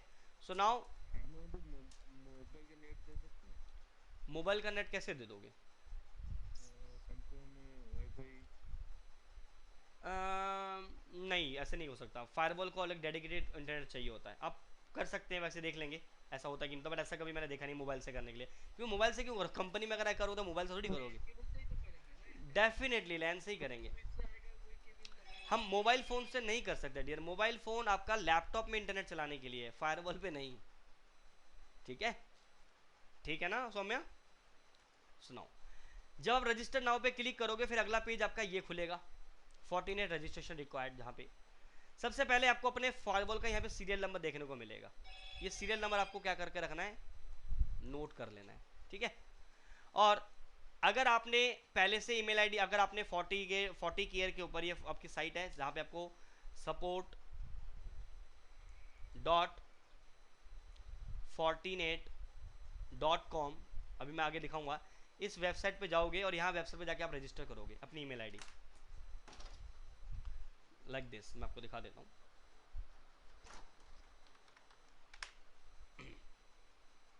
अगर आप यहाँ पे जाएंगे, सपोज मैं यहाँ पे आता हूँ, support.fortinet.com, या तो आप जाके पहले यहाँ पे अपना अकाउंट बना लो, एक second, support fortinet, so support.fortinet.com, this is a site, यहाँ पे जाके सबसे पहले आपको अपना रजिस्ट्रेशन करना पड़ेगा, you can C register now, ठीक है। यहाँ पे आप लॉग रजिस्टर कर लो, जो मेल आईडी बन जाएगी वो कर लो, अदरवाइज आप यहाँ पे जाके भी कर सकते हो डायरेक्टली, यहाँ पे भी जाके कर सकते हो। तो अगर आप के पास रजिस्टर वहाँ किया, लॉगिन आईडी बना लिया, तो फिर आप यहाँ पे वो डिटेल डाल दो, ईमेल आईडी पासवर्ड, जब वहाँ पे लॉगिन करने के बाद अगर आप कहते हो कि मुझे वहाँ नहीं जाना है, मैं फिर क्रिएट अकाउंट पे क्लिक करूँगा, तो मैं यहीं से अकाउंट क्रिएट कर लूँगा, चाहे मैं वहाँ पे support.fortinet.com के अंदर जाके मैनुअली क्रिएट करूँ, या मैं डायरेक्टली यहाँ से भी वो चीज़ कर सकता हूँ। तो मैं क्रिएट अकाउंट पे क्लिक करूँगा, आई विल नॉट लॉगिन, क्योंकि मेरे पास कोई ईमेल आईडी तो होगी नहीं, तो आपको अपना ईमेल आईडी, ध्यान रखना जो ईमेल आईडी आप इसमें डालोगे उसी ईमेल आईडी के थ्रू फ्यूचर में भी उसका लाइसेंस अपग्रेड होगा, उसका फॉर्म अपग्रेड आप डाउनलोड कर सकते हो। तो जो भी ईमेल आईडी आप इस पर डाल रहे हो वो ऐसा ईमेल आईडी होना चाहिए जो आपकी यूज में हो। तो आपको यहाँ पे क्रिएट अकाउंट पे क्लिक करना है, और जैसे आप क्रिएट अकाउंट पे क्लिक करोगे तो उसके बाद क्या होगा, आपके पास ये फॉर्म आ जाएगा, अपनी account first name, last name, title, अपना email ID, password, company name, phone number, everything you have to enter this, basics information है, ये सारी चीज़ आप यहाँ पे भरोगे। भरने के बाद जब आप ओके करोगे तो फिर आपके पास ये कंफर्मेशन मैसेज आएगा, आप बस एग्री करोगे एंड देन ओके कर दोगे, ठीक है। और उसके बाद जब आपका ये बन गया तो फिर आपको कहाँ पे जाना है, support.fortinet.com, यहाँ पे जाना है। देन आपको अपना प्रोडक्ट का सीरियल नंबर वगैरह वहाँ पे एंटर करना रहता है, ठीक है। तो कैसे करोगे, आपको आपको अपने फायरवॉल के अंदर एक सिस्टम का टैब मिलेगा, मैं दिखा दूंगा जब हम फायरवॉल को एक्सेस करेंगे। Then you have to go to FortiGuard। FortiGuard क्या है, FortiGuard बेसिकली काइंड ऑफ आपका सर्विसेज है। अभी हम इसके ऊपर थोड़ी देर के बाद आएंगे, मैं दिखाऊंगा क्या होता है। तो FortiGuard is a cloud based platform, also एक क्लाउड बेस्ड प्लेटफॉर्म है जहां पे आपको अपना सीरियल नंबर और जो डिटेल्स हैं फॉर जो फायरवॉल आप डिप्लॉय करने जिसको रजिस्टर करना चाहते हैं वो आपको वहाँ पे जाके एंटर करना होता है, ठीक है। तो FortiGuard में आपको लेके जाएगा, जैसे मैं क्लिक इस पर चल जाऊँगा तो आपको कहाँ पे Forti क्लाउड के अंदर आपका अकाउंट क्रेडेंशियल पे डालना पड़ेगा और रजिस्टर करना पड़ेगा। तो वहाँ पे जब आप जाओगे तो यहाँ पे मैं आपको दिखा देता हूँ एग्जाम्पल पे, ये देखो जब आप जाओगे इस पर तो आपको ये रजिस्टर्ड प्रोडक्ट मिलेगा, रजिस्टरिंग प्रोडक्ट, ठीक है। तो यहाँ पे आपको अपना इन सीरियल नंबर डालना है अपने प्रोडक्ट का, ठीक है, जो सीरियल नंबर मैंने आपको दिखाया था वो डालने के बाद आप गवर्नमेंट यूज़र हो या नॉन गवर्नमेंट यूज़र हो ये आपको बताना पड़ेगा। तो जैसे नॉन गवर्नमेंट यूज़र हो तो यहाँ पे नॉन गवर्नमेंट वाला डाल दोगे और उसके बाद फिर आप जब नेक्स्ट पे क्लिक करोगे फिर आपको अपने जो भी चेक बॉक्सेज होंगे जैसे कि आपको एक्सेप्ट करने के लिए आएगा उसको एक्सेप्ट करना पड़ेगा, फिर 2 बार एक्सेप्ट करना पड़ेगा, कंफर्म करना पड़ेगा और रजिस्ट्रेशन कंप्लीट पेज जो अपेयर हो जाएगा वहाँ से आप क्या कर सकते हो, अपने लाइसेंस को डाउनलोड कर सकते हो। मतलब जो ये वाला जो आप देख रहे हो ऑप्शन, जब आप एक सेकेंड जब आप सपोर्ट डॉट इसके अंदर जाओगे ना इसके अंदर तो वहाँ पे आप एसेट के अंदर रजिस्टर और एक्टिवेट के अंदर जाओगे जहाँ पे आपको अपने 12 डिजिट का रजिस्ट्रेशन कोड मिलेगा। ये आपको जब आप बॉक्स परचेस करते हो तो वहाँ पे रजिस्ट्रेशन कोड आपको दिया जाता है और आपका सीरियल नंबर, वो चीज़ें आपको वहाँ डालनी पड़ेंगी। आपके पास ऑप्शन आ जाएगा रजिस्ट्रेशन कोड डालने के लिए, आपका सीरियल नंबर डालने के लिए, वो आपको एंटर करना है। बहुत ईजी प्रोसेस है। और उसके बाद जैसे उसको आप ओके करोगे नाउ आपके पास ये वाला पेज खुल के आ जाएगा जहां पे आपको जहां पे आपको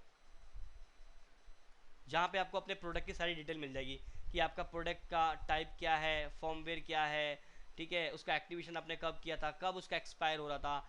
तो आप fortinet.com मतलब सपोर्ट डॉट यहाँ पे जाके जब आप अकाउंट क्रिएट करते हो और वहाँ पे अपना सीरियल नंबर और रजिस्ट्रेशन कोड जो आपको मिलता है FortiGate बॉक्स के साथ में वो जब एंटर करते हो तो करने के बाद आपका प्रोडक्ट क्या हो जाता है, रजिस्टर हो जाता है।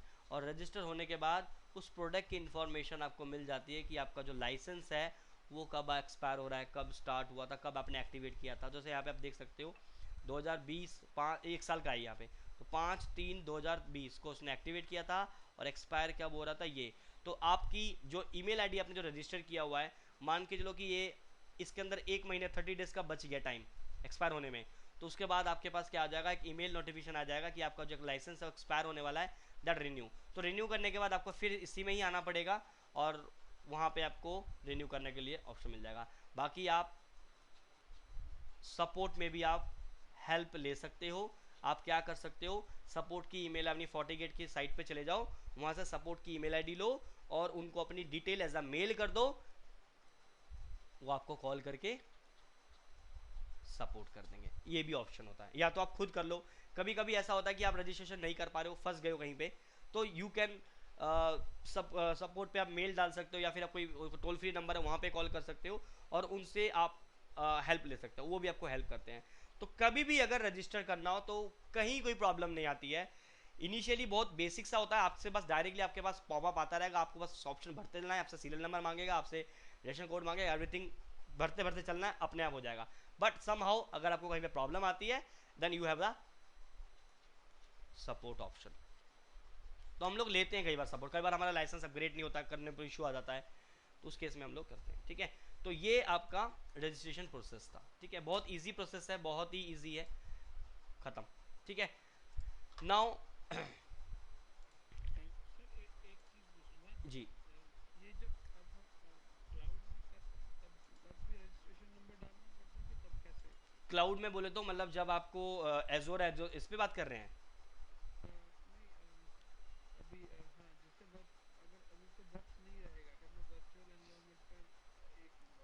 अच्छा VMware की बात करें जो प्रैक्टिस करने के लिए? हाँ हाँ। नहीं नहीं नहीं, उसके लिए 30 डेज ट्रायल मिलता है ना आपको। अच्छा ओके ओके ठीक है। 30 डेज ट्रायल मिलता है, आप सारे फीचर्स को यूज़ कर सकते हो। तो 30 डेज इनफ प्रैक्टिकल करने के लिए बहुत है। ठीक है, नहीं तो फिर दूसरा डिवाइस डाउनलोड कर लेंगे, दूसरा रजिस्ट्रेशन, तो कोई दिक्कत नहीं आती है। तो प्रैक्टिकल करने के लिए आपके पास, अब देखो बॉक्स तो लेने जा नहीं सकते, बॉक्स तो आपका 2 लाख 2.5 लाख का आता है, इट्स नॉट पॉसिबल ना। हाँ जी। तो that's why EVE NG we have the option. हम लोग ईवेंजी के अंदर Fortinet फायरवॉल को, वो इमेज मैं आपको प्रोवाइड करूंगा, डोंट वरी। ठीक है, मैं थोड़ा सा जी आउटपुट दिखा देता हूँ, कल मैं आपको पूरा लैब सेटअप करना सिखाऊंगा। फिलहाल मैं थोड़ा सा आपको एक बार लॉगिन करके उसका डैशबोर्ड वगैरह दिखा देता हूँ, तो एक्चुअल में आपको थोड़ा सा आइडिया लग जाएगा कि एक्चुअल में how actually your firewall is a look like. ठीक है, तो 192 132 ये मैंने ऑलरेडी यहाँ पे सेटअप कर रखा है। ठीक है, मेरा भी एक्सपायर शायद कल होने वाला है, तो मैं दोबारा एक फायरवॉल डिप्लॉय करूँगा। इसके से 30 डेज का ट्रायल रहता है क्या? हाँ, अच्छा अच्छा।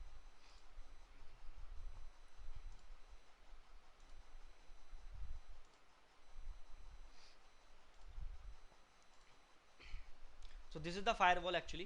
ठीक है, स्टार्ट कर लेते हैं। Fortinet कैसे लेते हैं मैं दिखाऊंगा, यहाँ पे आपको सारी चीज़ सेटअप करके बैठाऊंगा, उसकी टेंशन मत लेना।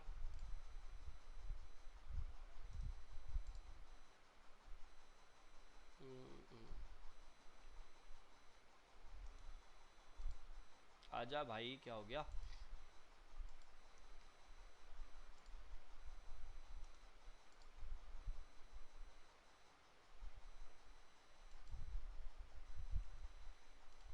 चलो फायरवॉल को एक्सेस करते हैं। ठीक है, अभी इसका CLI पहले मैं IP वगैरह देख लेता हूँ, उसके बाद फिर हम उसको एक्सेस करेंगे। ये मेरा कौन से इंटरफेस से कनेक्टेड है? क्लाउड 2। क्लाउड 2 का मतलब है VMnet। Okay, cloud 2। अभी मैं क्या कर रहा हूँ उसका टेंशन में लेना, सारी चीज़ें बताऊंगा कैसे उसका लैब को सेटअप करना है। मैं बस आपको उसका UI दिखा रहा हूँ कि UI किस तरह दिखता है उसका।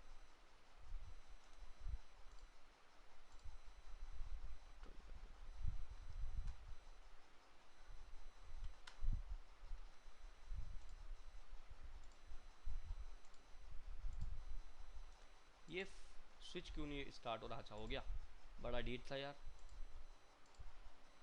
ठीक है, ये Fortinet का लॉगिन पेज है। मैं कुछ कमांड्स भी आप लोगों को सिखाऊंगा, ठीक है, टेंशन नहीं लेना, बस मैं एक बार देख लूँ इसके ऊपर मैंने IP क्या कॉन्फ़िगर किया है। IP देखने के लिए show system interface question mark 170 192, ये देखो DSCP से इनेबल है, port number 1 and port number 2। ठीक है, मैं सारी चीज़ दिखाऊंगा, बट अभी मैं ग्राफिकली दिखाऊंगा इसको एक्सेस करके। 119 1.6 1.6 लेट मी पिंग 192 168। क्या क्या IP था? एक था 119.131।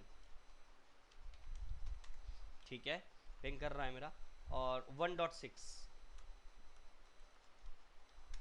या, तो मैं 1.6 से एक्सेस करूंगा क्योंकि यहाँ पे मेरा 1.6 IP है। इस सिस्टम की IP है 192.168.1.6, ये इसकी IP है। ठीक है, पोर्ट नंबर 1 की मैंने DSCP पे ले रखा है, इसलिए पोर्ट IP चेंज होता रहता है। ठीक है, और ये मेरा मैनेजमेंट PC है, जिससे मैं, ये जो मेरा लैपटॉप है जिससे मैं रिकॉर्डिंग, या फिर जो मेरे डेस्कटॉप है इससे मैं एक्सेस करूँगा। ठीक है, तो मैं आपको रियल वाली फील मिलेगी, यहाँ पे वर्चुअल वाली फील मिलेगी ही नहीं। तो एक टैब खोल लेते हैं और यहाँ पे 192.168.1.6 एडमिन एडमिन, ये देखो यहाँ पे मैंने ऑलरेडी इसको अपग्रेड फर्मवेयर वगैरह अपडेट कर रखा मैंने ऑलरेडी। ठीक है, तो रजिस्ट्रेशन अभी मैंने इसमें किया नहीं क्योंकि ये आपका वर्चुअल वो है, इसको अभी कुछ करने की जरूरत नहीं है, लेटर कर देते हैं इसको हम। ये देखो मेरा एक्सपायर होने वाला है 16 तारीख को, 16 लिखा है यहाँ पे, लिखा रहा ना, ये देखो एवोल्यूशन लाइसेंस है। अगर आप ध्यान से देखो यहाँ पे, मैं इसको जब लेके जाऊँगा तो देखना लाइसेंस कब एक्सपायर होने वाला है। तो 1 महीने का था ये, तो 16/4 यानी 16 अप्रैल को मेरा ये एक्सपायर हो जाएगा। कोई दिक्कत नहीं, दूसरी में डाउनलोड कर लेंगे। तो ये आपका फायरवॉल का डैशबोर्ड है, देख सकते हो आपका। ठीक है, ये Fortinet का फायरवॉल का डैशबोर्ड है। और अगर मैं आपको यहाँ पे इंटरफेसेस पे लेके जाऊं तो नेटवर्क, यहाँ पे देखो नेटवर्क का सेक्शन है, लेफ्ट साइड पे ध्यान देना इधर की तरफ, ये नेटवर्क सेक्शन आपको मिल रहा है, ठीक है, नेटवर्क, और नेटवर्क के अंदर आपको यहाँ पे मिलेगा इंटरफेसेस। अब इंटरफेसेस के अंदर जाओगे तो ये आपका port number 1, port number 2, port number 3, ठीक है, इसके ऊपर आपने आईपी एड्रेस दिया हुआ है। जैसे अगर मैं आपको पोर्ट नंबर 1 पे देकर दिखाऊं, इस पर क्लिक करता हूँ, डबल क्लिक करो उसके ऊपर, तो ये पोर्ट नंबर 1 आ गया यहाँ पे, ठीक है। इसका नाम आप दे सकते हो, सपोज ये मेरा वैन सेक्शन है तो यहाँ पे मैं वैन दे सकता हूँ, ठीक है, वैन, वैन सेक्शन। यहाँ पे आप इस इंटरफेस को किस जोन में डालना चाहते हो, लैन में, वैन में, मैं इसको वैन में डालना चाहूँ, वैन में डाल सकता हूँ, ठीक है। डीएससीपी पे रखना है आईपी, देखो अभी मेरा डीएससीपी पे तो इसने डीएससीपी से आईपी उठाया, मैनुअल पे क्लिक करूँगा तो मैनुअल आईपी भी दे सकता हूँ। ये सारी चीज़ हम सीखेंगे, ठीक है, क्या अलाउ करना है। जैसे एक एग्जांपल, मैं अगर इस आईपी को पिंग करता हूँ 1.6 को, तो मैं पिंग कर पा रहा हूँ, मान के चलो मुझे इसको पिंग नहीं करके मुझे नहीं करवाना इसको, तो मैं इसको पिंग को अनचेक कर दूंगा। 1.6 मेरा इसी की आईपी है, डीएससीपी भी चलते हैं, 1.6 का ही आईपी है, तो मैं कहता हूँ इसको पिंग नहीं करना, यहाँ पे पिंग को मैंने अनचेक कर दिया और मैंने यहाँ पे ओके कर दिया। You are currently connected with interface, okay, मैंने कहा ओके, मुझे सिर्फ पिंग ही तो मैंने डिप्लॉय करना ना। तो देखो मैंने क्या किया, पोर्ट नंबर 1 पे गया, यहाँ पे देखो नीचे आ गया वैन पोर्ट नंबर 1, सर नाम चेंज किया, तो यहाँ पे मैंने डीएससीपी पे जाके ये ऑटोमेटिकली आईपी उठाया इसने, ठीक है। और यहाँ पे मैंने जस्ट क्या किया कि कौन सा इंटरफेस के ऊपर आपको क्या नहीं करना, मैं कहा पिंग नहीं करना। तो अभी देखो पहले पिंग कर पा रहा था मैं, तो अब पिंग नहीं कर पाऊंगा, पिंग बंद हो गया है इसका, ठीक है। अब मुझे फिर से अलाउ करना है तो मैं इसको -T लगा के देता हूँ, सपोज इसको मैं -T कर देता हूँ, तो पिंग नहीं होगा। तो मैं जैसे इस पर क्लिक करूँगा, अभी देखो रिप्लाई नहीं आएगा, एक दो पैकेट ड्रॉप होने देते हैं, request time out, request time out. तो मैं जैसे पिंग पे क्लिक करके ओके करूँगा और ओके क्लिक करूँगा, रिप्लाई आना शुरू हो गया। तो आप अपने इंटरफेस के ऊपर क्या प्रोटोकॉल एनेबल करना चाहते हो, नहीं करना चाहते हो, ठीक है। इसका मैं वेब एक्सेस क्यों ले पा रहा हूँ, क्योंकि मैंने यहाँ पे ping, HTTP, SSH, STB enable किया हुआ है। मान के चलो कि मैं इस पिंग को अलाउ कर रहा हूँ थ्रू अ ग्राफिकली, अगर मुझे इसी चीज़ को अगर मुझे इसके थ्रू करना है, कमांड के थ्रू करना है, तो मैं एग्जांपल दिखाता हूँ कैसे आप कमांड को एग्जीक्यूट करते हो, बाकी तो हम चीज़ें सीखेंगे ही।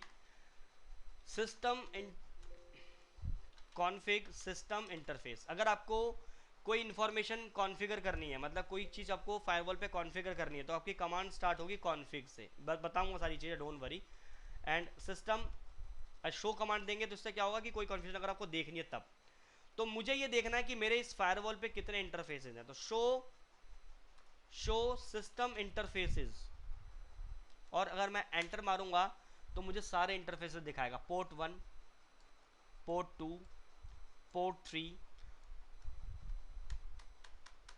पोर्ट 4, तो ये आपके पोर्ट्स दिख रहे हैं, ठीक है।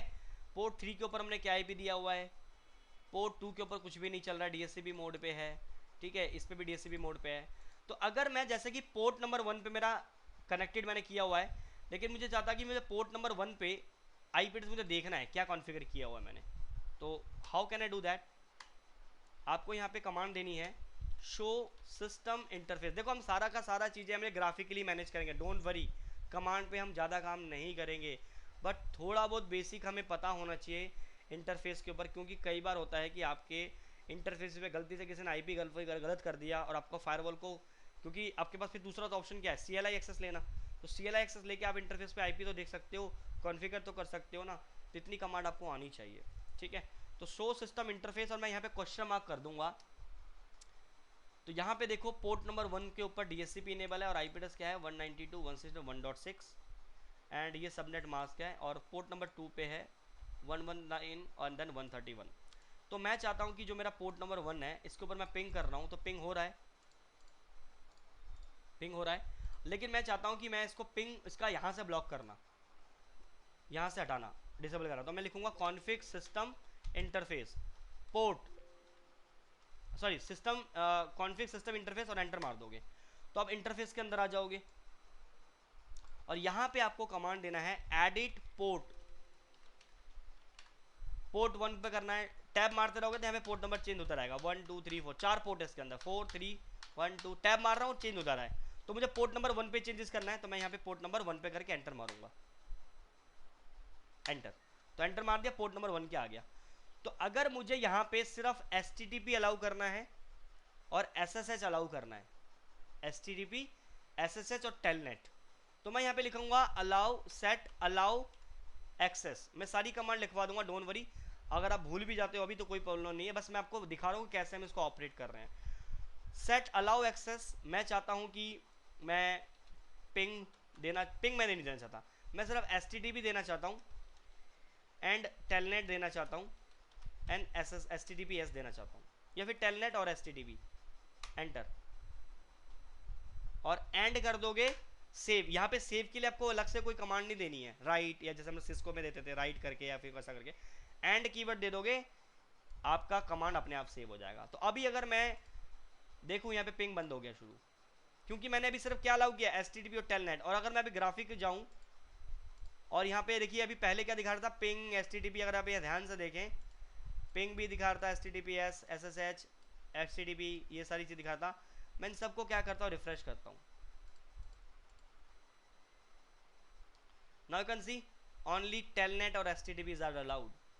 तो अगर मैं पुट्टी पे जाके टेलनेट लेना चाहूँ तो भी ले सकता हूँ। लेट मी चेक कर लेते हैं एक बार।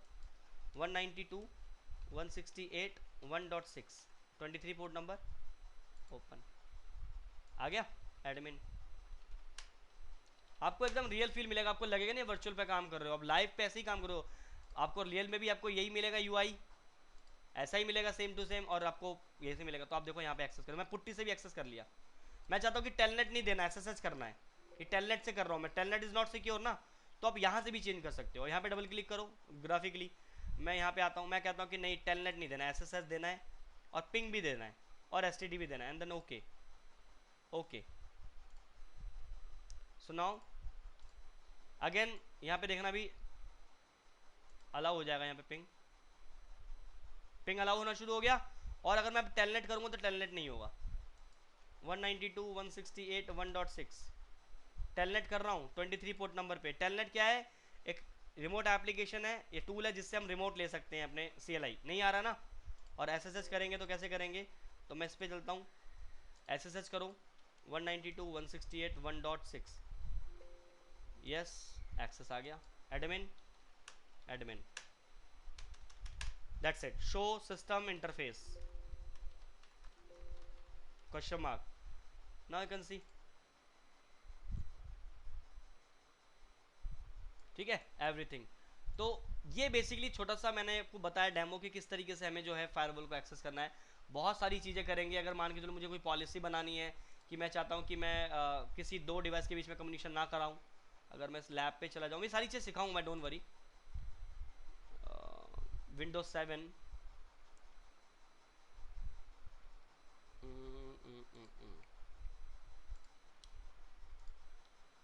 इसको स्टार्ट कर लेते हैं। ये मैं पूरा लैब आपको रियल वाला दिखाऊंगा, जिसमें आपको देखो ये मैंने विंडोज 7 ले रखा है, जिसमें मैं क्या करूँगा, विंडोज 7 के ऊपर हम पॉलिसी लगाएंगे, ये पिंग कर पाए ना कर पाए, टेलनेट ना कर पाए, पॉलिसी कैसे क्रिएट करेंगे, ठीक है, नेट कैसे कॉन्फ़िगर करेंगे, वी विल डू एनीथिंग। तो मैंने जो सिलेबस आप लोगों को भेजा हुआ है इसके अंदर PDF के अंदर, उसके अंदर क्या क्या हम लोग कवर करेंगे सारी चीज़ें उसके अंदर है। ये इसका डैशबोर्ड है और ये कैसे हमें सेटअप करना है, everything we will discuss tomorrow, ठीक है। तो कल मैं आपको इस लैब का सेटअप भी बताऊंगा, और ये फायरवॉल की इमेज मैं आप लोगों को as a Google drive upload कर दूंगा ताकि आप भी अपना लैब सेटअप करें।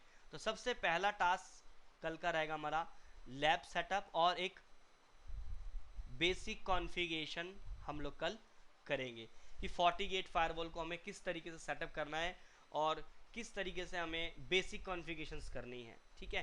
तो कल हम लोग पूरा लैब ही करेंगे। और सबके पहले तो आपके पास 8 GB का रैम आपके सिस्टम पे होना चाहिए, और सेटअप के लिए आपको EVE-NG आपको राउटर का इमेज, फायरवॉल का image, I will provide to all of you. तो पहला कल हमारा रहेगा how to setup your lab, और कल जब लैब सेटअप मैं आपको सिखा दूंगा उसके बाद सब लोग अपना लैब को सबसे पहले सेटअप करेंगे, क्योंकि लैब ही हमें करना है, टोटली हमारा पूरा प्रैक्टिकल बेस्ड है। तो जो जो प्रैक्टिकल हम करेंगे वो आपको अपने लैब पे करना है, ठीक है। तो अगर किसी को लैब सेटअप में कुछ इशू आता है तो जस्ट पिंग मी और शेयर द स्क्रीनशॉट व्हाटएवर, ज़रूरत लगेगी I will take a remote access AnyDesk वगैरह लेके मैं आपका सेटअप करवा दूंगा। कोशिश करना कि अपने आप से करना, जो मैं बताऊंगा वैसे ही करना, लेकिन उस दौरान अगर आपको कोई चैलेंज आता है जस्ट पिंग मी कि सर थोड़ा सा दिक्कत आ रहा है बता दो, क्योंकि मैं ये चाहता हूँ कि जब उसके बाद हम जब हम जो भी प्रैक्टिकल करें बैक टू बैक आपको प्रैक्टिकल आपके घर पे आफ्टर द क्लास आपको प्रैक्टिस करना है, ठीक है। तो this is the Fortinet firewall. आप लोग क्या करो, अपने अपने जो ईमेल आईडी है वो मुझे चैट पे डाल दो, ताकि मैं जो है आपको जो ये जो डॉक्यूमेंट है I will forward to you, and जो लैब वगैरह के जो डॉक्यूमेंट जो हैं बेसिकली जो सॉफ्टवेयर वगैरह हैं, so I can send it to you all guys. तो एक बार मुझे मेल इसी के चैट पे डाल दो, या मुझे व्हाट्सएप पे डाल दो, दैट्स योर वॉइस, जो उसी आपको अच्छा लगे। आप व्हाट्सएप पे भी डाल सकते हो, जो ग्रुप में आप ऐड हो ना उसी ग्रुप में डाल दो, ठीक है। एवरीवन, किसी को कोई क्वेश्चन है यहाँ पे? Anyone have any?